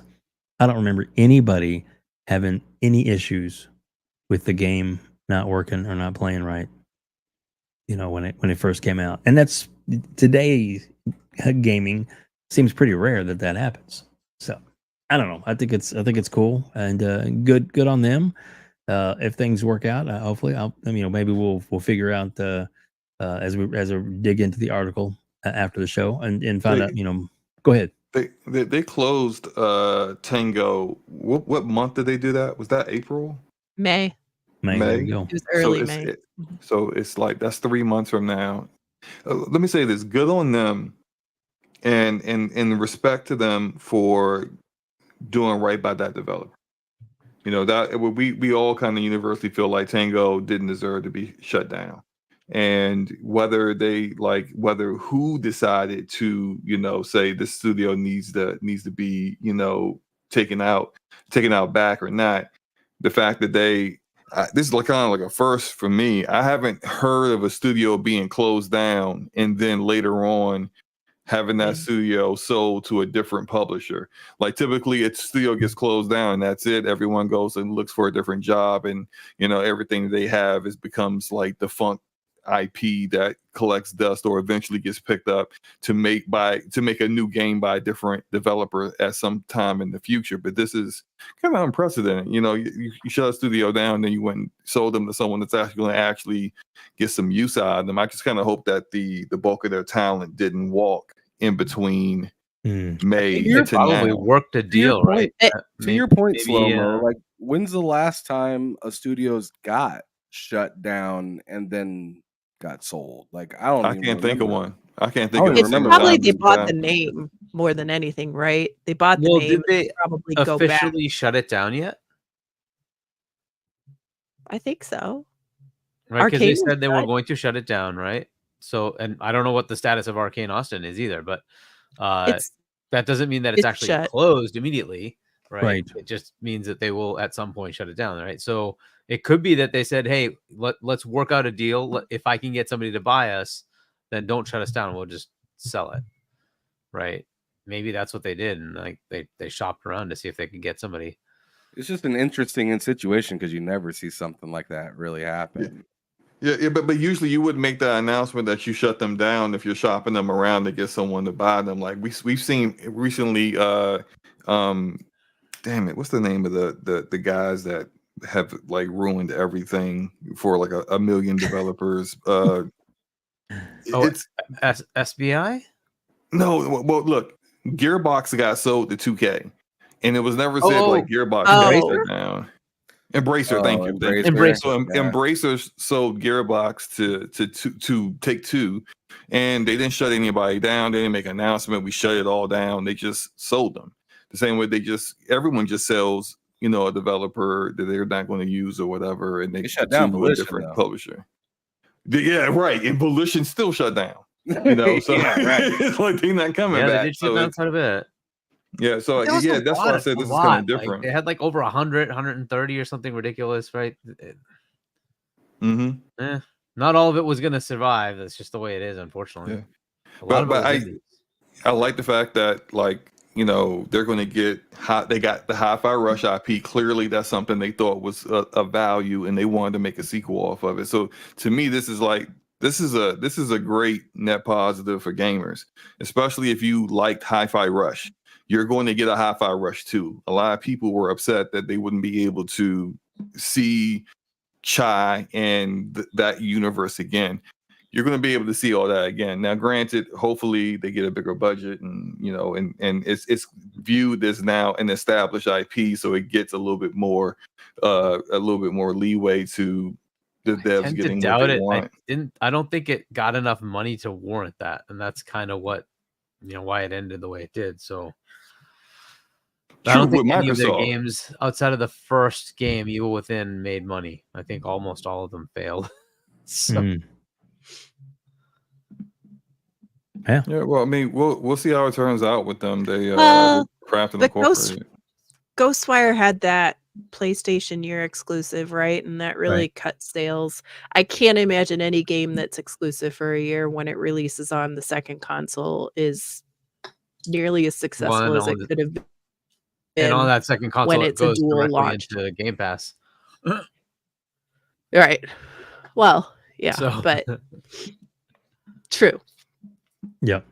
And Either way, it's a good thing. And this one probably took a little bit. Maybe Tango was like shrinking. Maybe they were still active though, because they were probably still somewhat supporting the PlayStation port, right? For any bugs and hiccups that came after launch. I agree with Asante. Their next call should be to Netflix. They need to try to get a TV show for bro. That'd Like be cool. that was a good game, and I feel like it would easily be able to be turned into a show. Yeah. All right, so let's kind of turn this a little bit to it was on the thumbnail, and then the heading is Xbox handheld. Jez Gordon again said that then on his show, I guess last week, said that the Xbox handheld will be a separate device, like an add-on to the Series X successor. So doesn't sound like it's going to be like a Switch all-in-one device. That it could actually be, like your choices you have now. You can go whatever the Sarah Bond says is the next evolution in gaming, the big mega system that's supposed to be in the works and coming out that'll revolutionize gaming as we know it. I'm exaggerating a little bit, obviously, but I mean, she made it sound like the most powerful system, so I'm sure it's going to do something. There we go. Maybe 60 frames, 4K constant every game. That'd be something. Anyway, so just saying. But yeah, but a handheld, a little lower res, handheld portable system. I mean, the Switch is huge in Japan. I mean, outselling every other console, including the PlayStation 5. Shocker. So a handheld Xbox where the ability to have Game Pass and all that comes with that, portable in Japan and the US, I think and it's an option, not the only thing, not the only way to go. That's the thing I like about Microsoft. It gives you choices. Everybody's like, "Oh, consoles and our consoles are selling more," and are they? Are they really? How much money are you making per console? Just curious. Not a lot. Not a lot. Not as much as you're going to make off of, I don't know, the percentage you make from Call of Duty that sells on another platform. Just saying. But that's just me talking a little shit. But hey, so let's actually, we're going to start with Hargeet. Hargeet, what are your thoughts on a handheld? And I know Kay is in the chat. I'm sure he's going to chime in some comments, and he is more than welcome to jump in or to just let me post some comments up that he makes. But Hargeet, what are your thoughts on this? On what this handheld's going to look like and whatnot. I mean, I don't know. So like Jez was saying, it's not going to be the main console. It's going to be something different, right? Look, I mean, like it's just, it depends on whether they go the route that I'm expecting, which will be more Windowsy than it will be Xboxy, with the ability to play your Xbox games. At some point, it kind of needs to mirror what's happening with the ROGs and the Lenovo Legion Goes. But here's the thing, like, it wants to be very Xbox like. That's the big problem, is that like those consoles don't really act like a console. It's still Windows, right? And it's an interface annoyance. So I don't know what their plan is to make that work. Is it going to be it's Xbox OS that now has to work in a mode where it'll work as a portable, or take advantage of all the stuff that Windows does and say, we have the ability to run, without network, without whatever, right? And that's all baked in.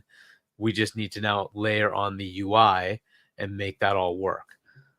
Either way, you're going to get somewhere. The better option to me is take Windows, because then you can have Epic, you can have Steam, you can also have the Microsoft Store, you can have Game Pass, you have everything.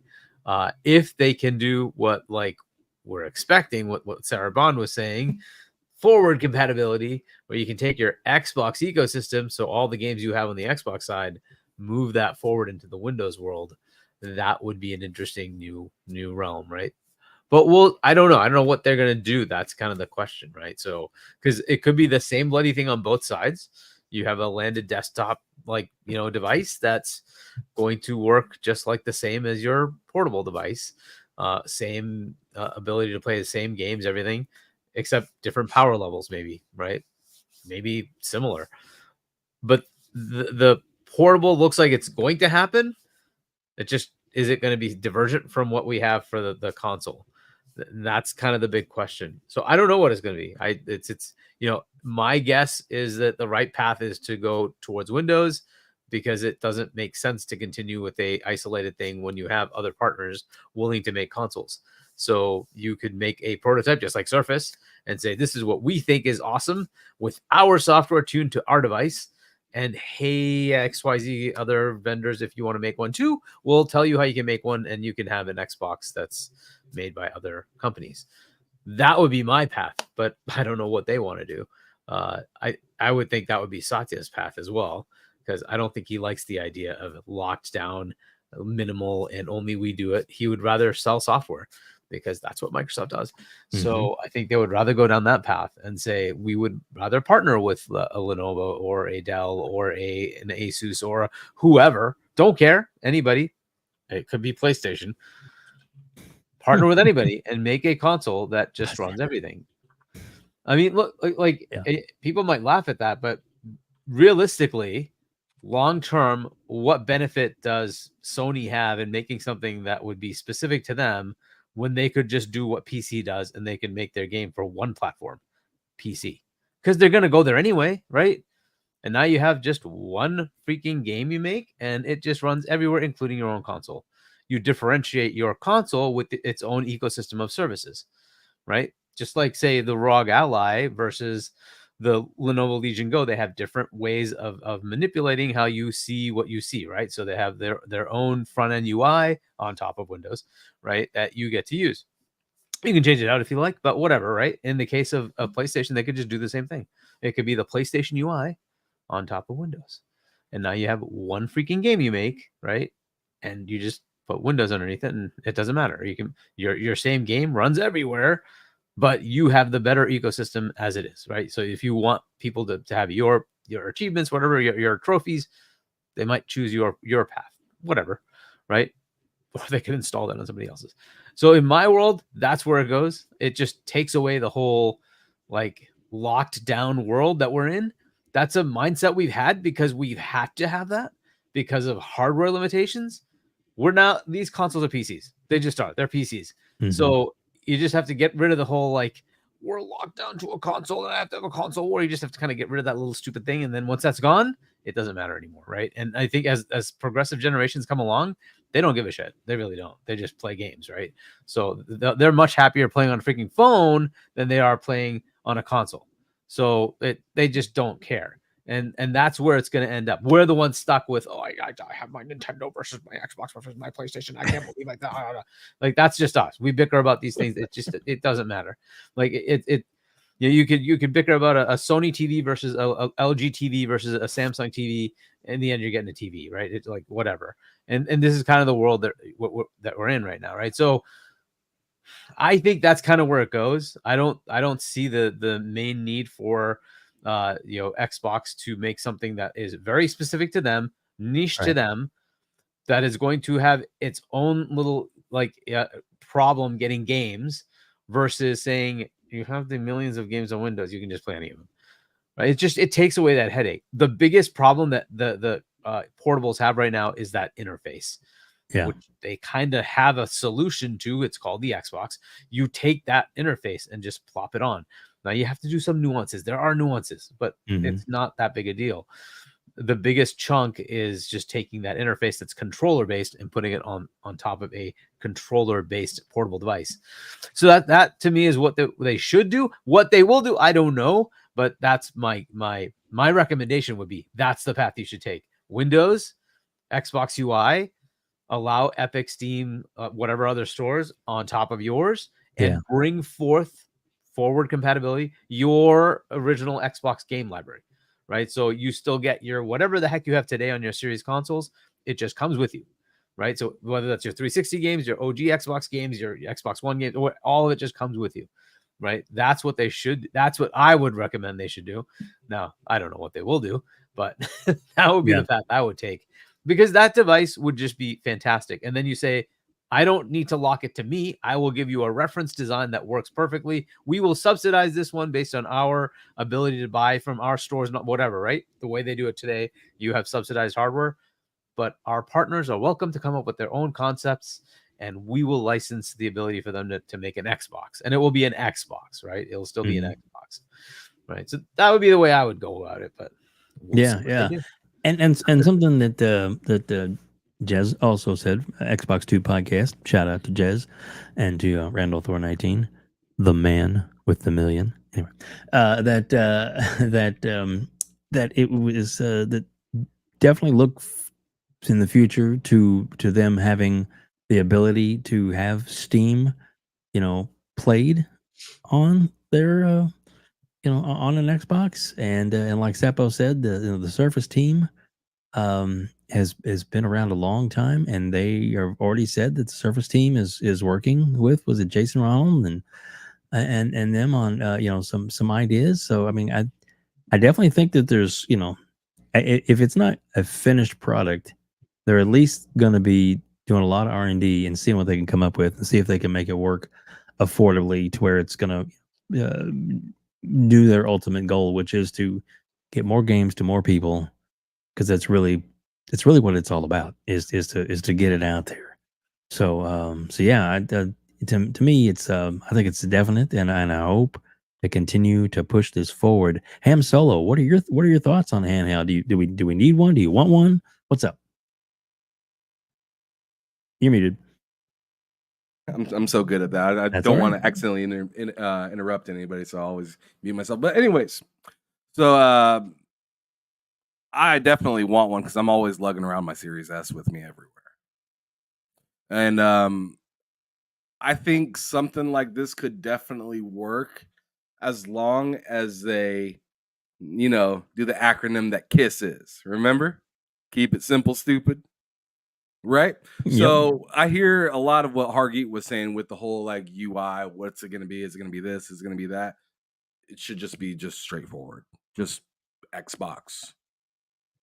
That's pretty much it. Like if they want to like add Steam in, add it in a simplified kind of way. Like an app. I've always thought the Xbox itself was always pretty good at giving you the illusion of choice with how you're kind of, I'm gonna do 1080p, I'm gonna do this, I'm gonna do that, I'm a 60, 30, 120. Like it gave you kind of the illusion of choice, but it's only so strong to be able to do so much things, right? So like I want it just to be as simple as possible, just to be like, all right, yeah, we can handle this, significant of or this generation of games, be good with that, right? What I'm a little like what I'm hoping doesn't happen is it's just like, I guess what I'm hoping is it's not like something that hinders any kind of development when coming out with a game in the future or something like that, which I'd hope that they'd be thinking about they'd be thinking about for the future. But the one thing that's kind of on my mind this entire time that we've been talking about this is, like, I hear that Hargeet just got, or somebody, like maybe it was WEBDAVE that just got done saying that they're working close with that Jason Ronald's working close with the Surface, the people that are working on the Surface computers and stuff like that. And I'm wondering if this is going to be anything like Steam Deck, as to where they are putting out versions of the handheld quickly, or like every few years or something like that, instead of it being like, what a PSP kind of was, where it was just like that one thing and you didn't see it for a long time. And then they finally came out with a they kind of came out with the PS Vita so much later, and then that came out, and then I mean now you're sitting there with a Portal that has nothing to do with anything. Right. I'm wondering if they're going to come out with this Xbox handheld, and then in a few years later come out with another one, and you see what I'm saying? It just keeps on going, but like a semi cell phone model. Yeah, you know, cell phones come out every year, but not quite that frequency. But say like every 2 years, every 3 years. Is that what you're I was thinking? thinking like every like 2-3 years, kind of like GPUs, right? Mm-hmm. Yeah.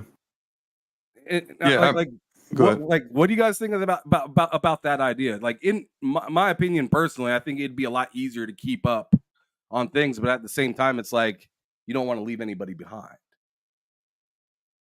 I think their idea of like I hear they're talking about like an Xbox OS that they could license out to other manufacturers, and that could kind of get to what you're talking about having it up, like the potential to have an updated Xbox handheld that not necessarily is made by Xbox, but maybe you get an Asus handheld that has the Xbox OS on it and it functions just like how an Xbox handheld would.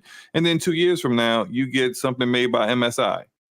And it does the same thing. It has all your same games. It's the Xbox OS with your account attached to it. So digitally, you get all your entire library on Xbox and PC or wherever the heck else, and you can tie in Steam, Epic Game Store, GOG, whatever else PC launchers there are, and you still have everything carried with you. It's just that now you have a new device that's more advanced than the previous one that you had. I think that is a way they could probably do that while not having to go through the R&D process of building, manufacturing, and distributing the hardware themselves. I'm really interested to see the new Switch get Call of Duty and the Xbox handheld to be out at the same time. Really interesting. That new Switch is going to sell like crazy. Yeah, I mean, we could probably, I would think, I mean, it's also running NVIDIA hardware, NVIDIA APU that's likely going to have DLSS upscaling. So that, I mean, I think the Switch 2 will be fine running Call of Duty. But we'll see it. But that will be interesting seeing like benchmarks, you know, seeing Digital Foundry take both both handhelds and saying which one has the higher frame rate. You know, hopefully the Xbox handheld ain't relying on FSR because you know AMD can't hang with NVIDIA when it comes to that kind of stuff. But yeah, it's pretty interesting. I think we'll have to see. For myself, I kind of want to know exactly how this hardware is going to work because I initially had my head kind of wrapped around them doing what we see with like the ROG Ally and I hope not. And I thought that's what they would be doing. But now if they're doing an actual traditional console, but also like a handheld on the side or like optional that you can choose to get, I kind of wonder how that all ties together. Is it like hardware? Do you buy one device that one bundle, I guess, with everything there, or can you just buy it separately? I guess there's a lot of questions because I wasn't really expecting something like that happening. But my bigger questions really are about the back end kind of things, like not just UI, because I think they understand they need to simplify it and not have it be super complicated. But if this is going to be more of a PC centric device, in knowing and being a PC gamer and knowing Xbox on PC, that concerns me because my concern is your Xbox app is the worst launcher on PC. Like you have games that don't launch. You have games that are like an older build of the game when they launch than the version that's on Steam. So the version on Steam has more features, it's less buggy, and it's like, and if they tied their certification process on the PC launcher with their Xbox console, that's unnecessary on PC. There's a lot of little things that they need to get ironed out so that when this thing launches, Power Worlds. yeah, like if the Power World version is like 2 versions behind. Like how what are we doing? Your own game, Starfield had DLSS on Steam before it got on the Xbox app. That's your own game. That should never happen. So there's a lot of little things there that they have to iron out so to make sure that on your platform, that is the best experience for your games. Bar none, no one can say any differently, or at least on par with what the other launchers are doing. So yeah, that's like my biggest concern with the whole thing. Just making sure the experience is rock solid. Because You could be everywhere, but if your experience is mediocre in places where you're everywhere, was that really worth it? Do any of you guys think the mobile app is going to be anything similar to what they put on like the handheld?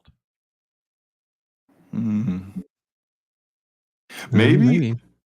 I would hope so. I think you would want to kind of have like the same like look of the interface universally across the board, so people don't feel like when I'm on mobile, I don't know where to find things. You know, if it looks like and functions like how it's supposed to look on the handheld or your Xbox console, I think that would probably be like the better goal to have, so that everyone, if you're familiar with one, you're familiar with all of them. You know, right?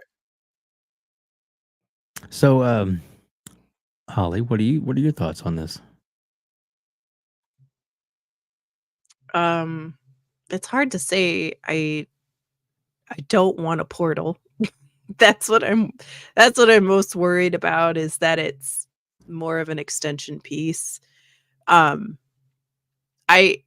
done a lot with Asus, right? Specifically to get the Ally running. The first time they were even part of the press conference and all that stuff for the first one. So they've been dipping their toe in the water, right, through all the OEMs to kind of see how it's working, see what's going on. Like Kay Asante and I were talking about this yesterday. There's brilliance in all of them in certain ways, all the ones that are on the market now, but none of them quite hit the mark where they've conquered, the vast majority of the issues to be the universally best, where everybody can just kind of point and be like, oh yeah, that's it, right? So I'm hoping that they are really taking all of the feedback from those that are out and seeing what works, what doesn't work, and then trying to make the one to rule them all, I guess you could say. Now, some of the best ones are like the least trusting to go out and buy. What do you mean? Like the Eye and Neo, like when you buy it, it's cool, and then what happens when something breaks? Well, and isn't that like $1,300 or something like that too? Isn't it really expensive? Yeah. That's what I'm saying. What happens when something happens? You want to send it all the way back to China? Yeah, no. And can you even send it all the way to China? Would they even accept it? Do they know what you're talking about? Sorry, we don't know English. Sorry, bye. Click. It has a 1-day warranty. Your warranty ends as soon as you take the plastic off of it. Like, it's just like, wait a minute. And we're done. There you go. Oh, Yeah. goodness. It would be nice if it was all those things that you're talking about. I tend to be a little cautious on setting my expectations on this thing. That's probably for the best. Yeah. We don't know what it's going to be. And with anything, like we saw with the Ally, right? The first go around is pretty good. The second go around is much more improved, right? A year later. So if it isn't, if they're not planning for it to be something that isn't refreshed very often or refreshed at the same rate as the consoles, right, then it has to be spot on. But if it's something that they're going to refresh frequently, is the first one out going to be the best one out? Probably not, right? And it's probably going to be a much cheaper price point and much easier for people to hop into it if it's something that they're going to, refresh frequently. Yeah, we'll see. Exactly.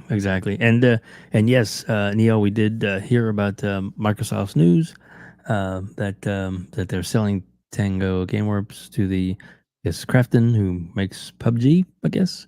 So yeah, so we definitely did talk about that, and SloMo stepped away from the mic for a minute, so we're gonna go ahead and because he may make some comments. I think he probably covered up on that one as well. Hargeet, we got a couple of super chats. If you don't mind, I'm gonna bring them up real quick here. And all right, fight the power, AEC Vic. Oh my goodness, is that what AEC's become? All right. For those who don't know what that is ass eating council, I believe, or something like committee. And thanks for the explanation. $2. That's what AEC Vic has been going on with. Anyways, but 8-hour drive home and 3 to go, and you're helping. Thanks. Appreciate that. Sut is $2. What do you think Xbox handheld form factor can be? I'm gonna assume it's gonna be something like a ROG Ally. I'd assume it's gonna be in that range. Steam Deck, something like that. I'd actually hope. I hope they actually copy Sony a little bit and make it into like the Xbox controller kind of, from like the sides where you hold as far as it. the look goes, right? Like, yeah, just like an Xbox controller, just like except more of a flushness with this screen. I think it's weird how the Portal screen kind of looks. But like kind of like that, like it's an actual controller you're holding. I think that would be cool. Yeah. Agreed. I think that would be. It makes more sense. I mean, and hopefully it'll be a big screen, and hopefully it'll be high end graphics. Well, let me rephrase that. I guess another question would be, how much are you willing to pay? Yeah, $500, $600. That's like high end on the Steam Deck stuff goes for, right? When they first came out, and ROG Ally. So I would say. Are you gonna buy a console too? You're gonna buy a console for $500-$600, and then a handheld for $500-$600. Well, I will, and you probably might. Yeah, everybody. You're right. I was thinking it's going to be about 400. Yeah, so then it won't be as powerful then, right? So it's going to kind of be like a Nintendo. Yeah. The Nintendo is going to be 400, I think, right? So I would think it would all be make in that sense. range. Hopefully, it'll be backwards compatible. That's the key to make everybody happy on the is to make it backwards compatible. I'm just really curious how it's going to work with my current library. Like, what's it pulling off of? Mm-hmm. That's the thing. They need to have that cloud. That cloud access that Phil was talking about earlier this year. They got to get that finished. Yeah. Well, I would expect it to all work native, right? Because the point of the portable is that you would be offline. Mm-hmm. Right. So, although the portal is only on Wi-Fi. Yeah. Right. Yeah. Well, like I said, the portal is a different type of device, right? Totally different. I know. The Switch you can just play on your own.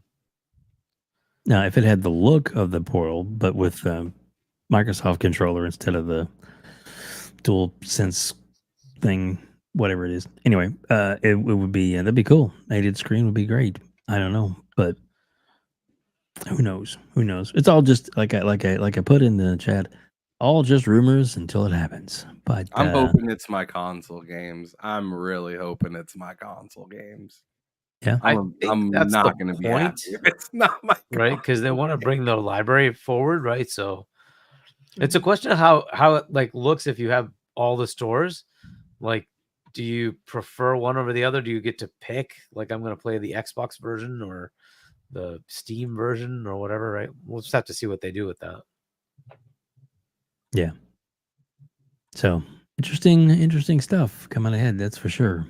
So I'm excited. I mean, like I said, it's a good time to be in gaming. Good time to be alive with it, as it were. And so I don't know. It's a lot of things. A lot of things can happen between now and then. We know that there's some I guess maybe some game announcements coming up at Gamescom, but I think something like this would probably be saved for like the Keeleys or something. So Sapo does have a comment. Hargeet, if you don't mind reading that one. Sure. Another question. It'll be interesting to see if it gains any traction in Japan.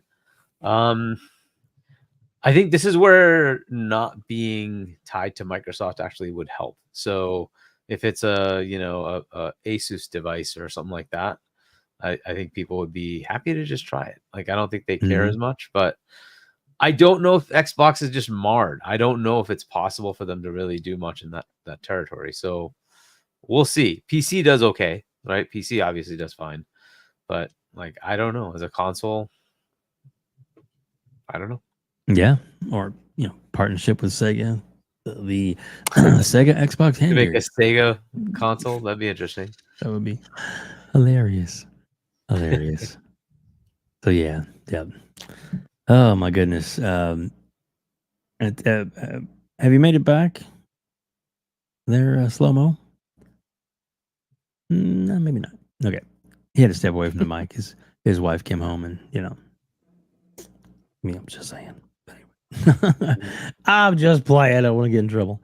Let's see here. I'll stop that screen. So gosh, guys. I guess as we get close to wrapping things up for the night. Great panel, great discussions, great stuff going on. So the last little thing I guess we'll kind of throw out there, and it's not really to throw smoke because it's kind of like that everywhere. But like the PlayStation 5 sales are falling, but it's like that for all consoles. I mean, the Switch is especially are finally starting to drop. Finally, so maybe that's the incentive for them to take it to the next step. I mean, that makes sense to me. So if there's this whole generation going on right now, I guess is going to be the question I'm having to everybody, I guess. So with the generation the way it is now, which is unprecedented from past history, by this time in the life cycle, most systems would get a price reduction, would get maybe quote unquote slim models that are whatever, but a better price. Obviously, we get maybe some sale prices stuff around the holidays, but yeah, it's it's different. It hadn't happened yet. So is that and there's a lot of people out there that really think and believe that there's a PlayStation Pro coming, but that's all rumors until it happens. And right now, it hasn't happened.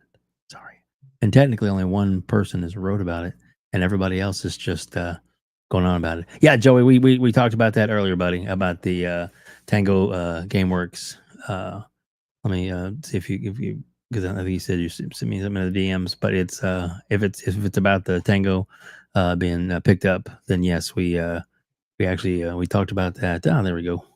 Yes, yep. Tango Gameworks has been picked up by Crafton Incorporated, which is I guess they also work on or make PUBG.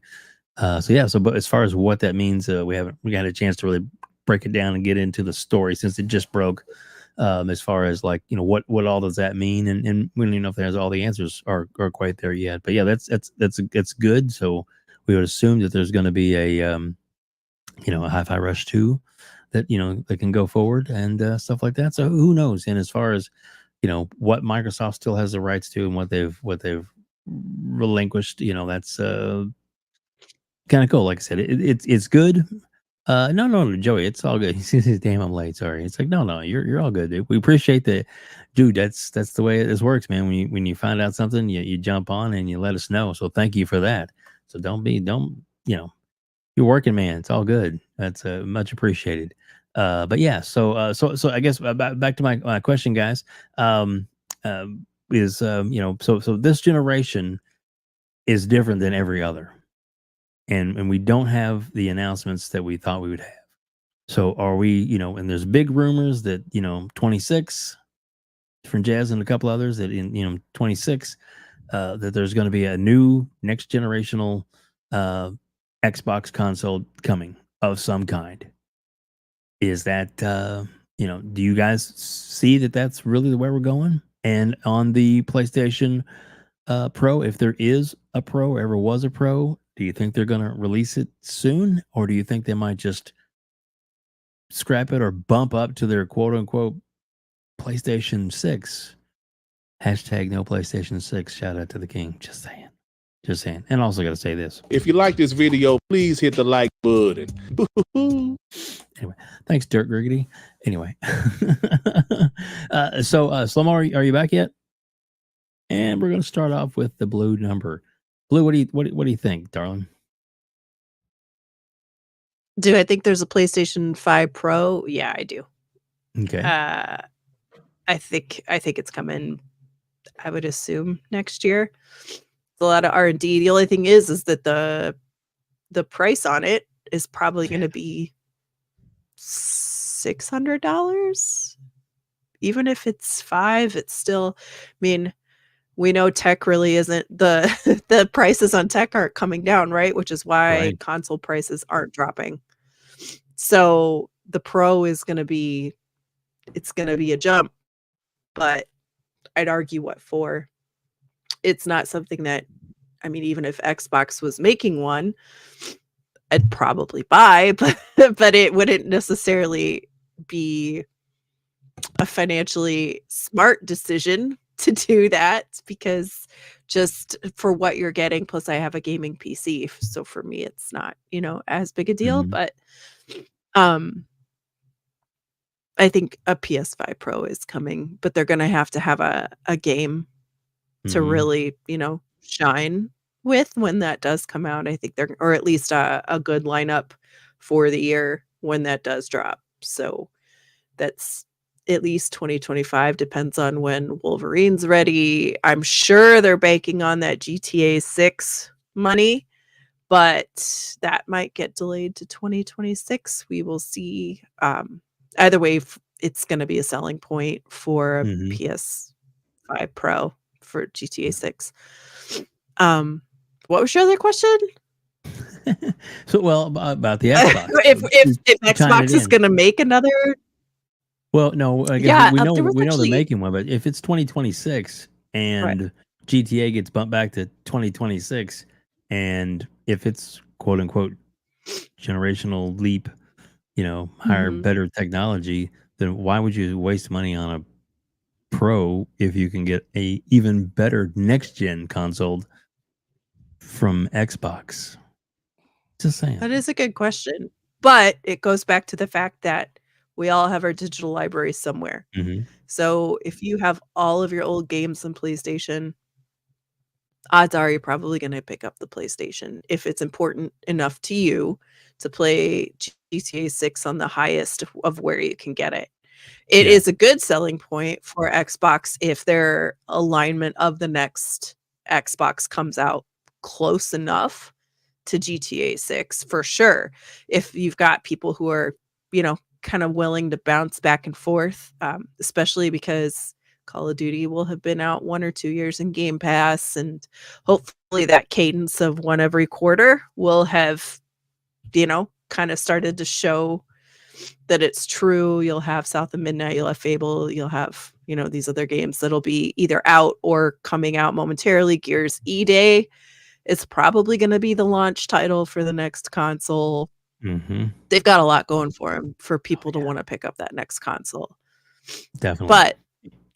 But everybody should check out that there was a really good conversation on the Iron Lords today with Destin, Legary, and Paris. And oh no, it's Alex, and they were kind of talking about, you know, the longevity of hardware in Xbox. So it was a good conversation. A little scary for some people, but I think it was financially a very valid conversation that they had. Yeah. And shout out to it's Alex. He's some people give him a lot of shit. He's a character, man. But I love his stuff. Me too. He cracks me up. Yeah, he's a funny guy, that's for sure. And but no, he makes some pretty good points. And you know, so I don't know. And some people in chat are talking about the, like, you know, what's like, you know, 8K TVs maybe kind of thing, shoot for that. But it's like there's still a lot of people out there that don't even have 4K TVs. Just saying, you know, and everybody talking about the library for PlayStation. Well, that's, you know, keep your PlayStation 5, you know, as a souvenir into the brand, whatever. Well, no, I'm just kidding. To play your own library. The other thing is, in all reality, there hasn't been that much of a push for people to get off of their old consoles, right? Like, they haven't forced people to do that. So at this point, without the prices coming down, which is one of the secondary things that people are like, all right, it's come down now, maybe I'll, you know, hop onto the next one. If that's not coming, maybe it's just well, okay, you know, we'll just end this generation the way it is, not push those people but then really push for them to have to pick up the next console, much earlier in the generation than they normally would. And didn't they say GTA 6 is going to be next gen only? Yeah, it has So to if be. it's next There's gen no only, especially after Cyberpunk and the way it released, there's no Yeah. way anybody's going to make that mistake again. so Yeah. I mean, would that be the game to finally make it do? I mean, because Jim told us that we believe in generations. All Well, of and them, if you apparently. skipped a whole generation, you save money, right? Just buy Yep. the next one when it launches. Yep. Mm. So there you go. Interesting topics, interesting things. Ham, what you got any thoughts on this? So yeah, I mean, I'm right next to Blue Holly on this one with the idea of PS5 Pro being real. Like, I think it's a real thing. My question is just like, why? Kind of with it. Because it's just like, I hope you're not expecting to promote 8K to me again, because I still have it on the box that I bought the PS5 in originally. Right? So it's like, I don't want to hear that again. And then at the same time, is it like you're still in this generation, and a lot of us feel like some of these consoles haven't been utilized at their best for everything. On top of it, there hasn't been a whole lot of new games coming out for these consoles. Then on top of that, we see stuff coming out just recently, like Jedi Survivor coming to Xbox One and Yep. PS4. Then it's just like, and you're doing a Pro right now? Like, I mean, I guess that's fine, and I'm sure people will find a need to pick one up, especially with GTA right around the corner. I'm just like, kind of, I don't know, when the PS4 Pro came out and the Xbox One X came out, it felt more valid than this PS5 Pro idea. And then on top of that, it's like, what's the PS5 Pro gonna do for like a Spider-Man? Like the Spider-Man games that already came out, or Mhm. Eternal, or I mean, is it, to me? It's just, I just don't see enough of a reason, if you already have a PS5, to then sell it and get a Pro, unless you're an Ultra fan. If you're an Ultra fan, do what Ultra fans do, right? But like for me, as somebody that turns on his PlayStation more or less just to play the first party games when they come out, like, I just don't see myself trading in when I got to get to spend more money on something that I'm not going to use that often. Yeah. So I just don't really quite get it from that from that idea. But as for sales being down, like you guys were talking about earlier, like yeah, I'm not surprised to see sales down, especially during the summer. Kind of. I mean, you guys already mentioned the whole no sell really being like the the the main full price is like the same since dang near the generation launched, right? And yeah, I just think for that reason we're not seeing as much fly off the shelf as you did during this time last generation. I really just don't like right now I'm so kind of confused with like a lot of the strategies from a lot of these different companies right now. Like, I don't really understand what PlayStation's doing. And but I do feel like they have like a joker in their pocket. And I'm just like wondering when that's going to be pulled out, or if they're just pretending to have something in their pocket and they really have nothing. And then the Xbox has a lot of stuff going on with, with where games are going, and then on top of what kind of console you're going to freaking have. And then Nintendo is just like, what's that new system even look like, and when's that even coming? And I feel like a lot of people are just kind of in purgatory right now when it comes to gaming, and they just don't really I don't really know who to trust right now. Like, especially us that are watching like really closely, is like there's a lot of moving parts right now. We like what we like, but none of us can comfortably say what's gonna happen in the next 6 months. Agreed. I think that we're going to get some trickles of information between now and so there's Gamescom, there's Tokyo Game Show, there's the Keeleys, all those quote unquote gaming news events that are going to happen between now and the end of the year. It gives them the opportunity to give us information in all the gaming, platforms, to give us some kind of, 2025 could be a repeat of 2023 with all of like the large name IPs that are supposed to come out. Like some of those could get pushed, but if we're thinking like GTA 5, what are we looking at, possibly like a Fable or something like that? PlayStation, I feel like, has to come out with something, what, Venom or something next year, and they gotta and they're probably gonna announce what's going on at Sony Santa Monica.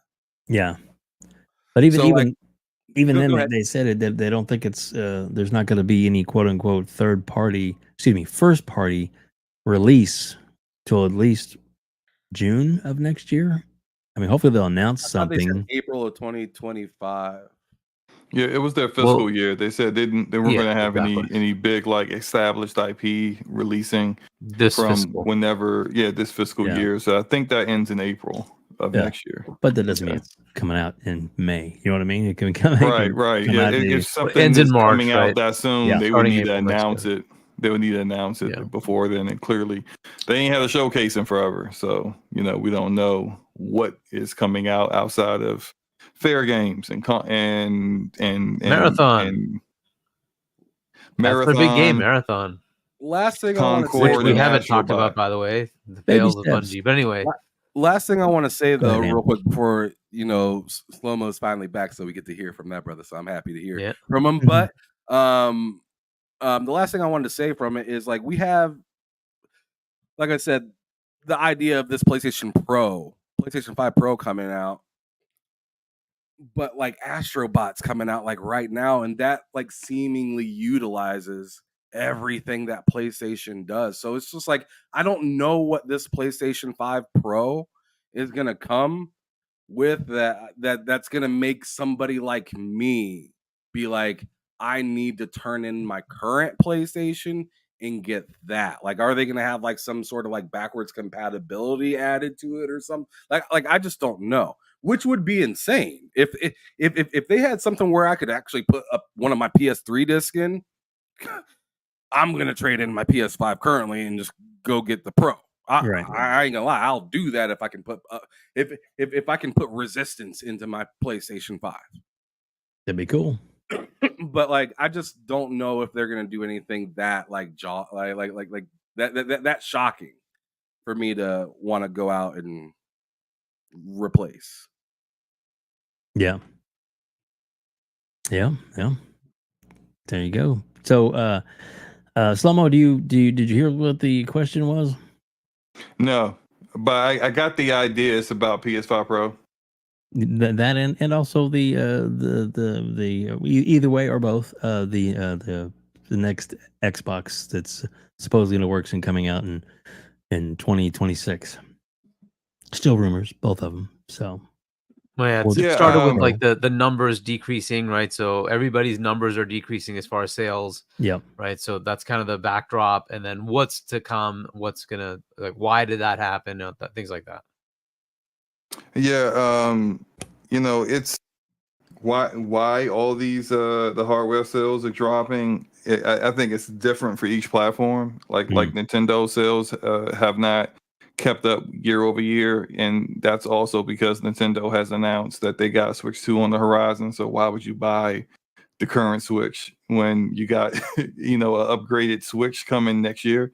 PlayStation, when you don't have a showcase and your last showcase was abysmal, there's not generating a ton of excitement. But now, granted, they sold like 20 million consoles last year, so like that's the kind of like the double-edged sword of year over year. And what I can't stand on the business aspect of things, because I see it in every aspect of business, regardless of this industry, is that when investors want you chasing year over year growth, it's at some points it's unrealistic. Because like what the heck are they supposed to do? How are they supposed to outperform 20 million consoles sold with no software? It's just like that's just not it's not realistic. So of course they would be down. I think Xbox being down, I mean, they've been kind of like trending in that direction already for a while now. So it's really no surprise. I do think it's kind of different for each platform or the reasons why. The PS5 Pro, I think this is something that they had planned years ago, clearly, because they got a different APU being commissioned by AMD and TSMC to create the chips. So this, like, you can't just come up with that right off the break. Like, this isn't like a small thing, and they can't go back on it. At this point, we've got games launching with like settings in the background already set for it, like No Man's Sky. There's a lot of talk behind the scenes about it. It's definitely going to come out, and they just haven't announced it. I think probably like Tokyo Game Show, they might say something about it, but its market is very small, but it's a market that is there because there are people who are just buy the next thing. Like freaking people bought a Switch OLED. What did the freaking Switch OLED do that the Switch didn't do? Nothing. It just had a better screen, but people still bought it anyway. It's just, it doesn't matter. Like, you come out with something and you just put a number on the end of it. Just call it PlayStation D. And what's the D stand for? They're dicking your ass because they're going to drop, they're hitting you with more money that you're going to have to pay. And the people would just be like, I don't know what the D's about, but I'll take it. And it's just like, it's just pause. There's a segment, mega pause. But there's just a segment of the population, the gaming population, that just buys that stuff. And I think there's enough people out there that justify them saying, yeah, we'll make this. And it's not really towards the people who don't have a PlayStation, because if you don't own the PlayStation 5, you're more than likely to just get the digital or whatever is the cheaper option that gets you into the ecosystem. But like, yeah, this is for the people who already own one. And they'll say, oh, I could go to GameStop, trade that in for $300. Then I can get this. That's the one. That's the dude. The guy that had the ROG Ally and then bought a ROG Ally X right on top of that. What's up? What's up, Everborn, by the way? Those guys, those are the kind of people who will buy a PS5 Pro. Yeah. Why? You don't need it, but you did it anyway. And there's enough people out there that will justify that on the back end, and they'll add that into their sales. And they're really not growing as a platform because you're getting the same people who already bought one. So you don't grow. You may grow your number, but you're not your number of like units sold, but you're not growing your population of players. And SloMo, keep this part in mind as well. Like the pieces, like all the pieces that come to make a PS5 Pro and stuff like that came down dramatically in price. So so everything that you need to build this new piece of hardware costs next to nothing, and you're getting rid of you're getting rid of the newer version, and you're already profiting on it because things are already mad cheap for you. You're already you're already going to profit from that from the get go. You think so? I think so. I think they're going to take a bath on it, but we'll see. I don't know. It's interesting. It's They're already profitable with all the PS5s. They've been profitable for that. Well, there's like what? Like there's not losing money, and then there's actually making money. Profitable before inflation hit. Yeah. Then they had to increase the prices. So I don't know that they're profitable, right? You don't just decide to like increase prices because you're making money. No, I think they did that because the supply chain killed them and it Yeah. became much more expensive. Yeah, I think the only one that's profitable off of hardware sold, just it's the Switch, hardware is easily. It's the Nintendo. Switch. Yeah. Yeah. Well, they're And- profitable I mean from the that start, pretty much. they're selling that for like $300, and it costs them probably. Yeah, and they used the thing that was like multiple years old before they even Mhm. made the Yeah. Switch with it. So it was it already was outdated. It was outdated tech in 2017, and they still did it. Exactly. So I don't think they would. I don't know if the PS5 is still profitable, and I would say probably not. But I think the Pro it's for us as a very specific demographic, and I think those people will buy, especially at launch, because everyone, the people who are super interested in it will jump on it at launch, and then also when you see stuff like GTA 6 finally come out. If they got the marketing for that, which is, I mean, who knows who has the marketing, but PlayStation has the marketing for that. I can see that also pushing units for them in regards to having the best version of, they can market it as the best version of the game, whether it is or not, because it's not on PC. Yeah. And so that's just another way of marketing it and pushing units. So, I mean, we'll see what happens. I personally don't think the price has gone down because they're not profitable. I think the prices hasn't gone down because that's just the nature of business nowadays. Everybody's trying to take advantage of our money, knowing that they could lower prices for certain things, but not doing it right now. Right. Yeah, we see but that. That also happening tells just you at the your Pro is going to grocery be store. $600. That Pro is going to be a minimum $600, like guaranteed. So that's already a price point that a lot of like casual gamers are just not even going to go for. Right. But the hardcore gamer though, they can justify anything. So Yeah, I don't think that's the case because they're losing their ground, right? So I don't like when you start declining, I think you start doing price drops so that you bring it back, right? So I really don't think that's it.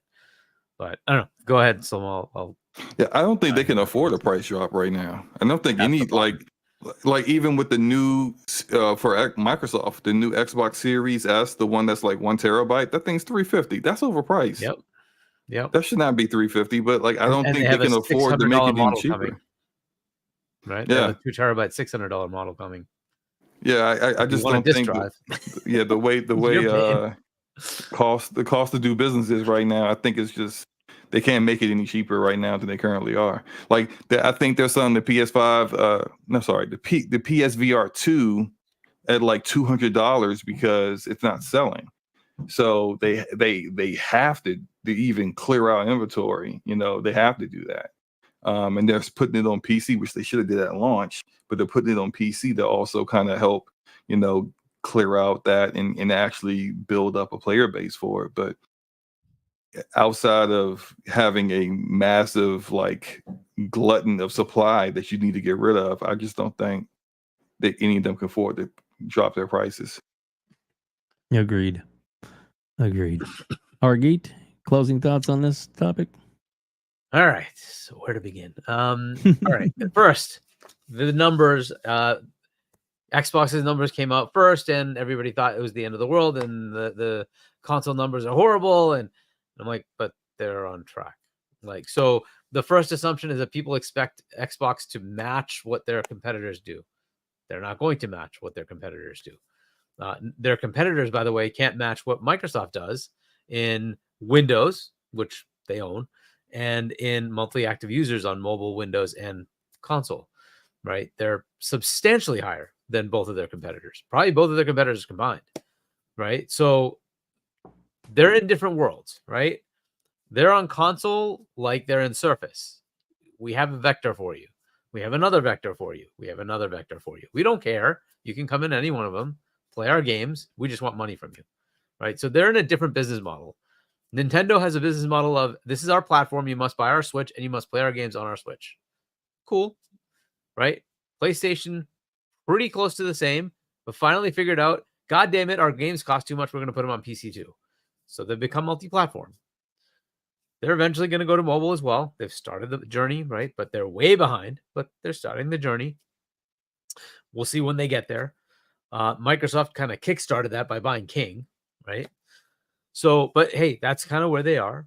And, so everybody's looking at the console sales and assuming that they were going to somehow eclipse PlayStation. Why would that happen? Asians don't care about Xbox. They buy PlayStation and Nintendo though. So why was it ever going to change? Europe hates Xbox. So why was that ever going to change? So like they're doing the same thing they do here. They're kind of similar in market share here. The rest of the world could care, right? That's the way it is. So my expectation was if this went to 27, 28, that they were going to get to 60. And by the way, from the leaks from the FTC, that's what they were looking at. They were expecting to sell 60 million consoles total, right? Which is where the Xbox One ended, like 58, 59, something like that, right? Mm-hmm. I think if they cut it back, then, Zucker predicted 40. I think that's probably what they end up. If they hit 2026 for the next generation, yeah, it's going to slow down big time. I think they're going to get to 40-ish, and that'll be about the end of this generation for Xbox. Now, look, the problem that we're running into and why there's a decline. Well, first off, we've mentioned it, the price. That's one aspect of it. But there's a major problem that really is causing a generational change, and that people don't need to change. And I think, Holly, you mentioned this. We're on PCs at this point. The games work. There's no reason for Fortnite to say we're going to forego the however many Switch consoles that are out there, however many Xbox Ones that are out there, and PS4s to just make it next gen because what? They don't care. They just want people to play, because the more people play, the more people buy the microtransactions, the more money they make. They don't give a shit about the graphics. They'll give it to you on the higher end console if you want it, but they just want players. And that is the game changer, right? The biggest money makers are these 10 or so games that are all live service games that run everywhere. You can play them on your phone. They don't care where you play. They just want you to play because you will pay. That's it. That's all they're looking for, right? And those are the ones making most of the money, taking most of the time. The library question. How many people actually have a lot of games in their library? Not a lot. Why? We found out from the percentages. Most of the people are only playing Madden or FIFA, Call of Duty. That's it. Like they only play those games, and then the free to plays, which are across everywhere, right? You can log into any freaking device and play the same game. You have all your stuff. So what's the library issue? There isn't one. So for the majority of players, it's like, I think Holly, you were saying this, right? You're like Call of Duty friends are like, well, I can just play it on Xbox now because like who cares? All I do is play Call of Duty, right? It's like it doesn't matter. I'll just buy Call of Duty. That's it, right? It's just that simple to them. There are players like me. I have an extensive library because I buy and play a whole bunch of games, but I'm very unique. I don't think there's a lot of me out there. There's probably like 5% of the gamers that do that. Vast majority of players are not doing that. Right? Well, whatever. I mean, like I would buy on the order of 50 to 100 games a year. I'm in a different league. I don't think most people do that. Most people will buy like 5 games. That's a big deal for them. Most people will buy 2 games, which is Call of Duty and FIFA. That's it, right? That's what they do. Or substitute FIFA for Madden. Right. That's kind of what they do, right? So this is kind of the way it is. And like, so I don't think the library is an issue. But as far as the coming forward, that's the problem. None of those games until college football came out said, hey, you need to be on the current console. You need to be on the current gen. And there's no impetus for people to upgrade. There's no price drop because of inflation. All the costs for everything have gone up. What are you going to do? So as far as customers, they're just going to look at, I can keep playing. Why do I need to upgrade? Right. So if it came down to like, it's $150, cool. I don't think that's happening. So this is kind of where it is. As far as the numbers for, I think, was it SloMo you mentioned in Nintendo? They're kind of at the end of their life. That makes sense, right? They've already sold 140 plus million consoles. They've already announced the next one's coming next year. It's good to slow down. It is what it is, right? So, but the other two, I think that's really the problem. It's normally at this point it does taper. But you also have price drops to kind of counteract that, but they just can't afford them, right? They've increased the price. So the digital came out at $400. It's now $450, right? The digital console is $450. It's $50 more than when it came out. That's what's happening. It's just a different world now, and that's hard to absorb. And that's just kind of the way it is. That's why the numbers are going up. And they've expected the numbers are going to go down. I don't think that's the end of the world for anybody. I think they're fine. PlayStation's fine. It's not the end. They have an awesome brand. It's good. The game issue is an issue. It is an issue, right? The development studios got screwed over by Jim Ryan. The whole plan was to make games as a service, live games, and that didn't work. All of them got canceled. And Bungie is in some interesting shape now. But whatever. Maybe we can talk about that one later at some point. As far as the PS5 Pro, look, it exists. We know it exists. The question is, should they freaking put it out? And I don't know that they should. It's a tough sell. You're already having trouble selling your current console unless you can come up with a price cut. How are you going to justify people who aren't buying your current console at the high price it's at to pay even more? Right? You're going to get like the 3% of enthusiasts to swap it up to that, PS5 Pro for $600, $700, $800, whatever the heck it's going to cost. I still think they're going to take a bath on that, by the way. I don't think it's that cheap to make that thing. But I just don't see the point. I don't see why they would want to do that. What's the value to the customer? What's the value to them? What brownie points? What are they going to like kill Xbox more in console sales? Like really, where do they win in this? I don't get it. Right? It's not like they're like, neck and neck with Xbox. They're double. Their console is still outperforming by 2-1. What more do they want? 18-1? Like, what is this going to do for you? Nothing. It's just a waste of money. It's a waste of your design cycle. The worst thing is if you put it out next year, you're talking 2 to 3 years minimum before you put your next console out. That puts you substantially behind if Xbox decides in 2026 to put out their next gen. They're going to have to wait 2 years to put out their next gen. That's insane. That will totally destroy their momentum. But I don't know what they're thinking right now. It's hard to tell because they've shifted all their, obviously Jim Ryan got fired, all their management. So we'll see. It's Nishida, I think, is the guy that runs the PlayStation hardware part.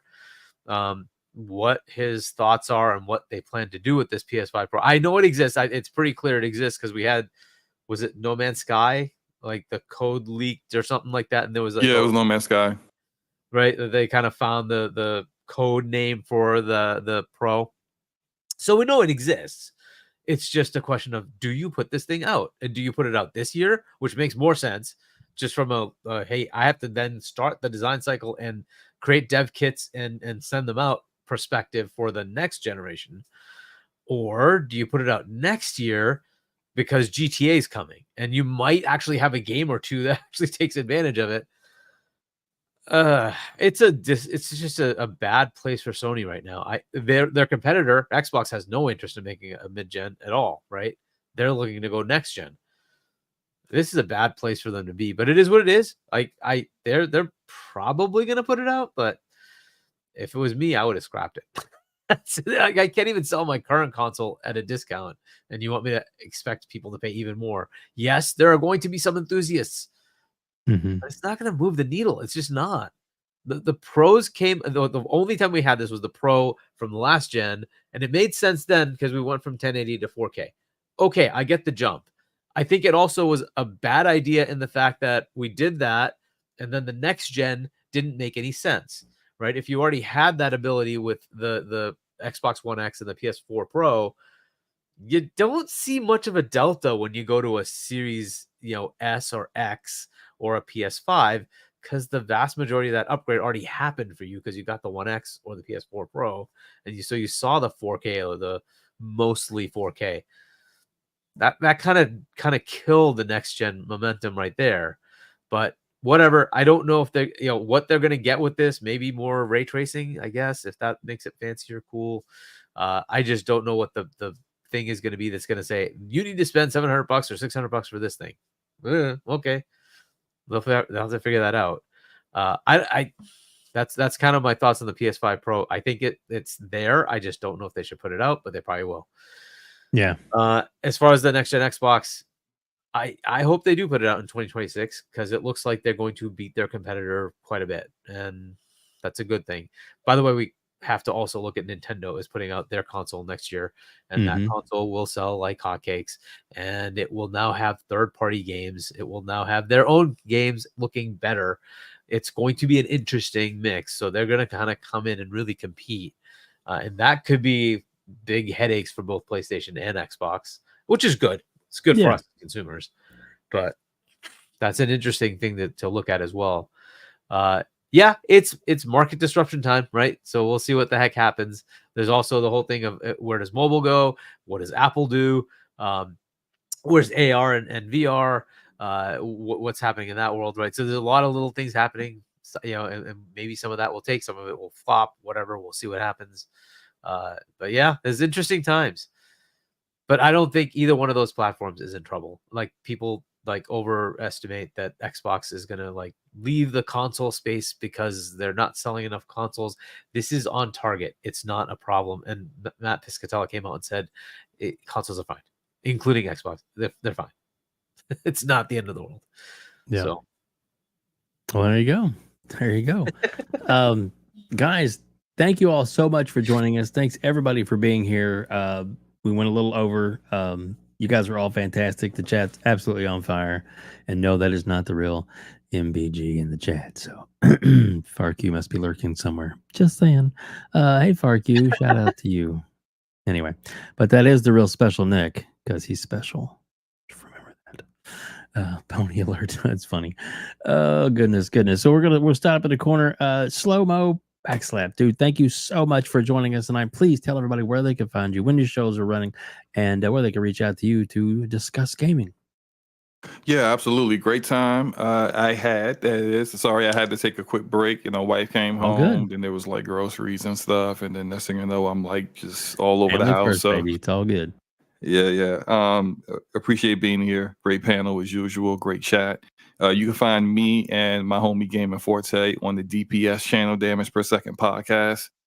We go live for the podcast Thursdays, 9 p.m. Eastern Standard Time. I do a lunchtime with SloMo that I am now doing on the DPS channel as well. I normally go live around lunchtime. That is sometimes a late lunch. It depends. I usually do that on Mondays, so come check me out tomorrow. And Scumcast as well, Saturdays, 7 p.m. Eastern Standard Time. Excellent, sir. Thank you so much for being here, man. I love having you on. I really do. I love your perspective and your passion for gaming, and it shows every time you're on, man. So thank you again for making the time to come on tonight, man. It means a lot, and hopefully we'll have you on again soon. So, absolutely. Awesome. And Holly, this was your first time on. Thank you so much. Even under the weather, and you still jumped on and joined us tonight. I did see the handkerchief come out a few times, you poor thing. But we bless you. I was doing good until. No, you're great, and that's I'm going to wrap things up because I wanted to get everybody out here so you can get your chicken soup or whatever it is you needed to get yourself healthy again. So, but Holly, the blue number, please tell everybody where they can reach out to you, what shows you're on, and where they can see you. Yeah, I'm ThatBlueNumber everywhere, all of the gaming platforms. That's me. On Tuesday nights, I am on the Renegade Realm podcast with Red Wolf, Assassin, and DeMarco, which is on Red Wolf's channel, who was on here just about a month or so ago, right? We try to keep it on gaming, but it usually just winds up in foolishness, and it's a good time. It is a good time. we have a good time, so hopefully it translates somewhat. And then typically on Friday nights, the Infinite podcast, which is Infinite, Umbra, and Risk It, and then we have Dante Moody and also Garuda sometimes shows. Anyway, it's normally on Friday nights at 7 p.m. Central. But Risk It is in Spain and on his way to Gamescom. So for the next 3 weeks, it will be on Sunday afternoons at 2:00 because it's not confusing at all to change schedules on people. It's totally fine. But we'll be recording on those Sundays so that we keep going, and plus he'll have a lot to talk about with. Okay. Yeah. Yeah, I know. But that was the time that was available because, literally different times around the world, it gets very difficult very quickly to find something that works for a bunch of people. And I also do the fan art with Ben Kenobi. If you guys haven't seen the coins online, I'm sure you have. And other people are, let's see, these are just 3 of them. There's Hellblade, Fallout, and the achievement coin that we did. It's the front. Here's the Diablo one, which turned out really good. Anyway, it won't focus. That's all fine. right. But we are going to be ramping up because new games are coming in the fall. So be watching some of your favorite shows to see what the next project is. There you go. Thank you. Thanks for having me on. Dave and You are Hargeet. so welcome. And it was wonderful to meet Ham and SloMo and actually talk when you're not following me around and among us. That's awesome. Yeah. It is. And hopefully you had a good time enough to will you will come back someday. I try not to bother my recurring guests too often, but I do like to get them on at least every couple of months because it's always changing, always growing. It's always good. I'm gonna jump us out for a second because I know there's the Hold the Line one that I've got a couple of those as well. I'm not sure if, and then let's see, I got that one, the Gears one. So Gears, yeah, and then King sent me that one. Oh yeah, the Pal World one. Yeah, I love that one. It's really nice. Yeah. And the last one I got is Oh, the Call of Duty one. Yeah. Yeah. I'm trying to fight the glare. Nice. So yeah. So shout out to King and also to Cold Eastwood. I won one of those on his show, random winning. So awesome, appreciate that. So a lot of fun. So a lot of those guys do it, and the coin thing I think is really fascinating, and that you're a part of it too. I think it's Did you not have one of these? so Thanks to Ben. so awesome. Out of this. Oh yeah. Oh, let me. Oh yeah. Oh yeah, yes. that was just for people who were in LA at FanFest. Yep. That's really cool. It's really cool. I'm hoping to be there next year. Fingers crossed. Things are looking good, but let's hope. Hamsolo, buddy, dude, thank you so much for being on here. Please tell everybody where they can reach out to you, when your show is on. Please. Yeah, those coins are pretty dope for sure. I do a show on my channel, TSWS Gaming. You probably seen me in the chat every once in a while saying something. TSWS Gaming, we do shows every Monday, Wednesday, and Friday. TSWS stands for They Said, We Said. Mondays we do a show called Everything in Gaming, where we just kind of talk about just whatever the hell is going on in the world. But we also tend we used to call it Everything But Gaming, but we couldn't stop talking about gaming. Yeah. So we decided to just call it Everything and Gaming instead. So we can't not talk about gaming. And then on Wednesdays, the Lowdown with just me and Loke, where we just talk about different things going on within gaming. And then our panel show is on Friday, 3 o'clock Central, 4 o'clock Eastern. That's where I usually see WEBDAVE pop into the chat every once in a while, is on Fridays. That's a really fun show. We're all really goofy. We have a good time, and the show's called Bullsitting for a reason. A lot of bullshitting. So you guys come through. I know Hargeet's been on there a few times. We've had a good time with him on there. I'd like to get ThatBlueNumber and SloMo on there at some point. But I really appreciate you for having me on this episode today, and don't be a stranger. I'm more than happy to come back another time. Fantastic, dude. I'd love to have you back on. You know that. You, like I said, you jumped on one night and kind of saved our butts one night too. We had 2 guests that called in at the same time, and you stepped up that night and helped us out which we greatly appreciate you for that. So definitely a pillar of the community. And just one last thing before I go to Hargeet, and I was going to say that a lot of these shows and these great panel members that have awesome content. Usually, once it's up on YouTube, you can watch it anytime that's convenient for you. So if you think, oh, I have to work this night or I can't watch it live, if you don't get to watch it live, which obviously that's preferred because it's sometimes interactions are more fun that way, but man, you don't want to miss. So if you get a chance, set it in your queue, watch it later, watch it when you can watch it.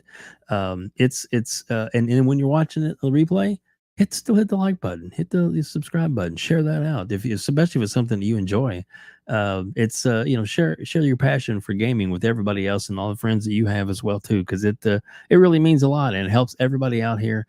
And we can't do this without you. The ones in the chat, we have over 300 people in the chat right now, and we greatly appreciate it. My views usually get about 2,000 to 4,000 views on videos after a couple of days, through the replays. So that means a lot and helps out a lot. And like I said, anything I can do, that's why I have so many great members of the community on here, is because to me it's important to have their voices heard, because not everybody gets to hear everybody else, and this is a good opportunity to get different people in. And then of course there's always Hargeet, who is everywhere.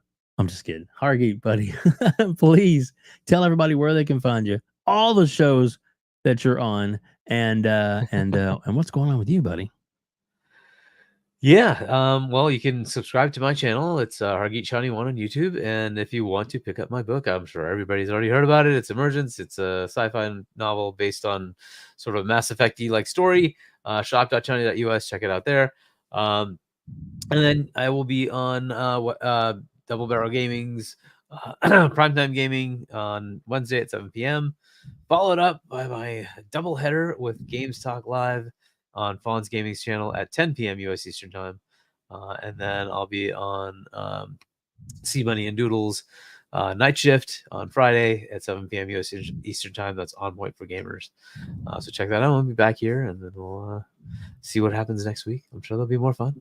Oh, I'm sure. Gamescom is coming. It's a couple weeks out, right? So yeah, it's coming real soon, before the end of the month. Yeah.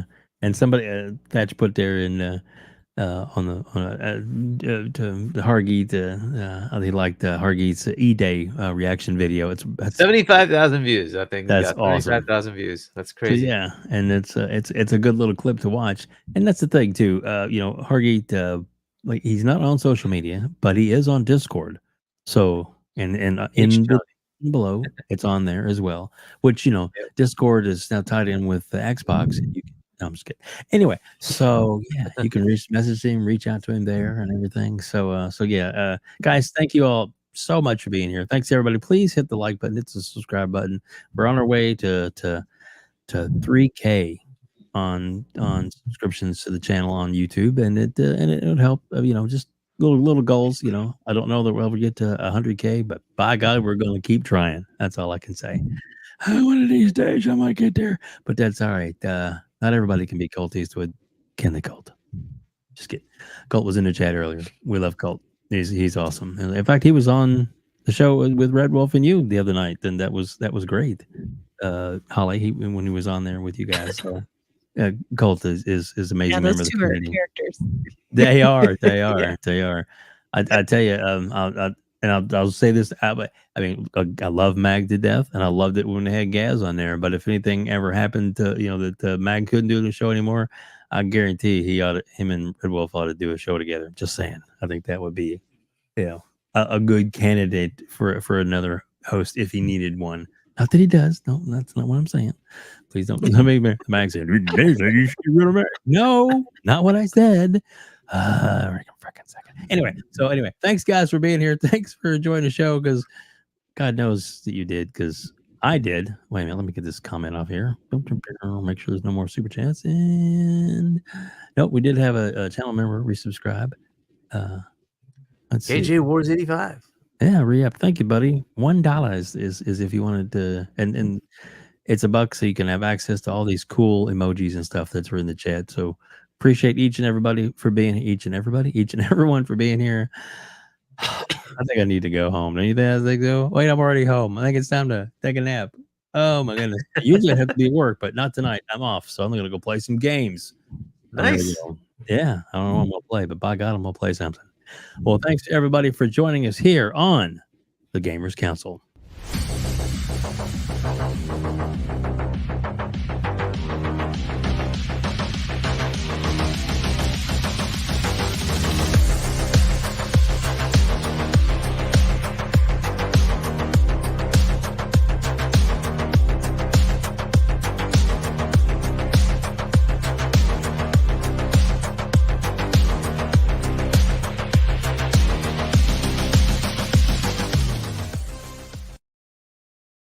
Game over.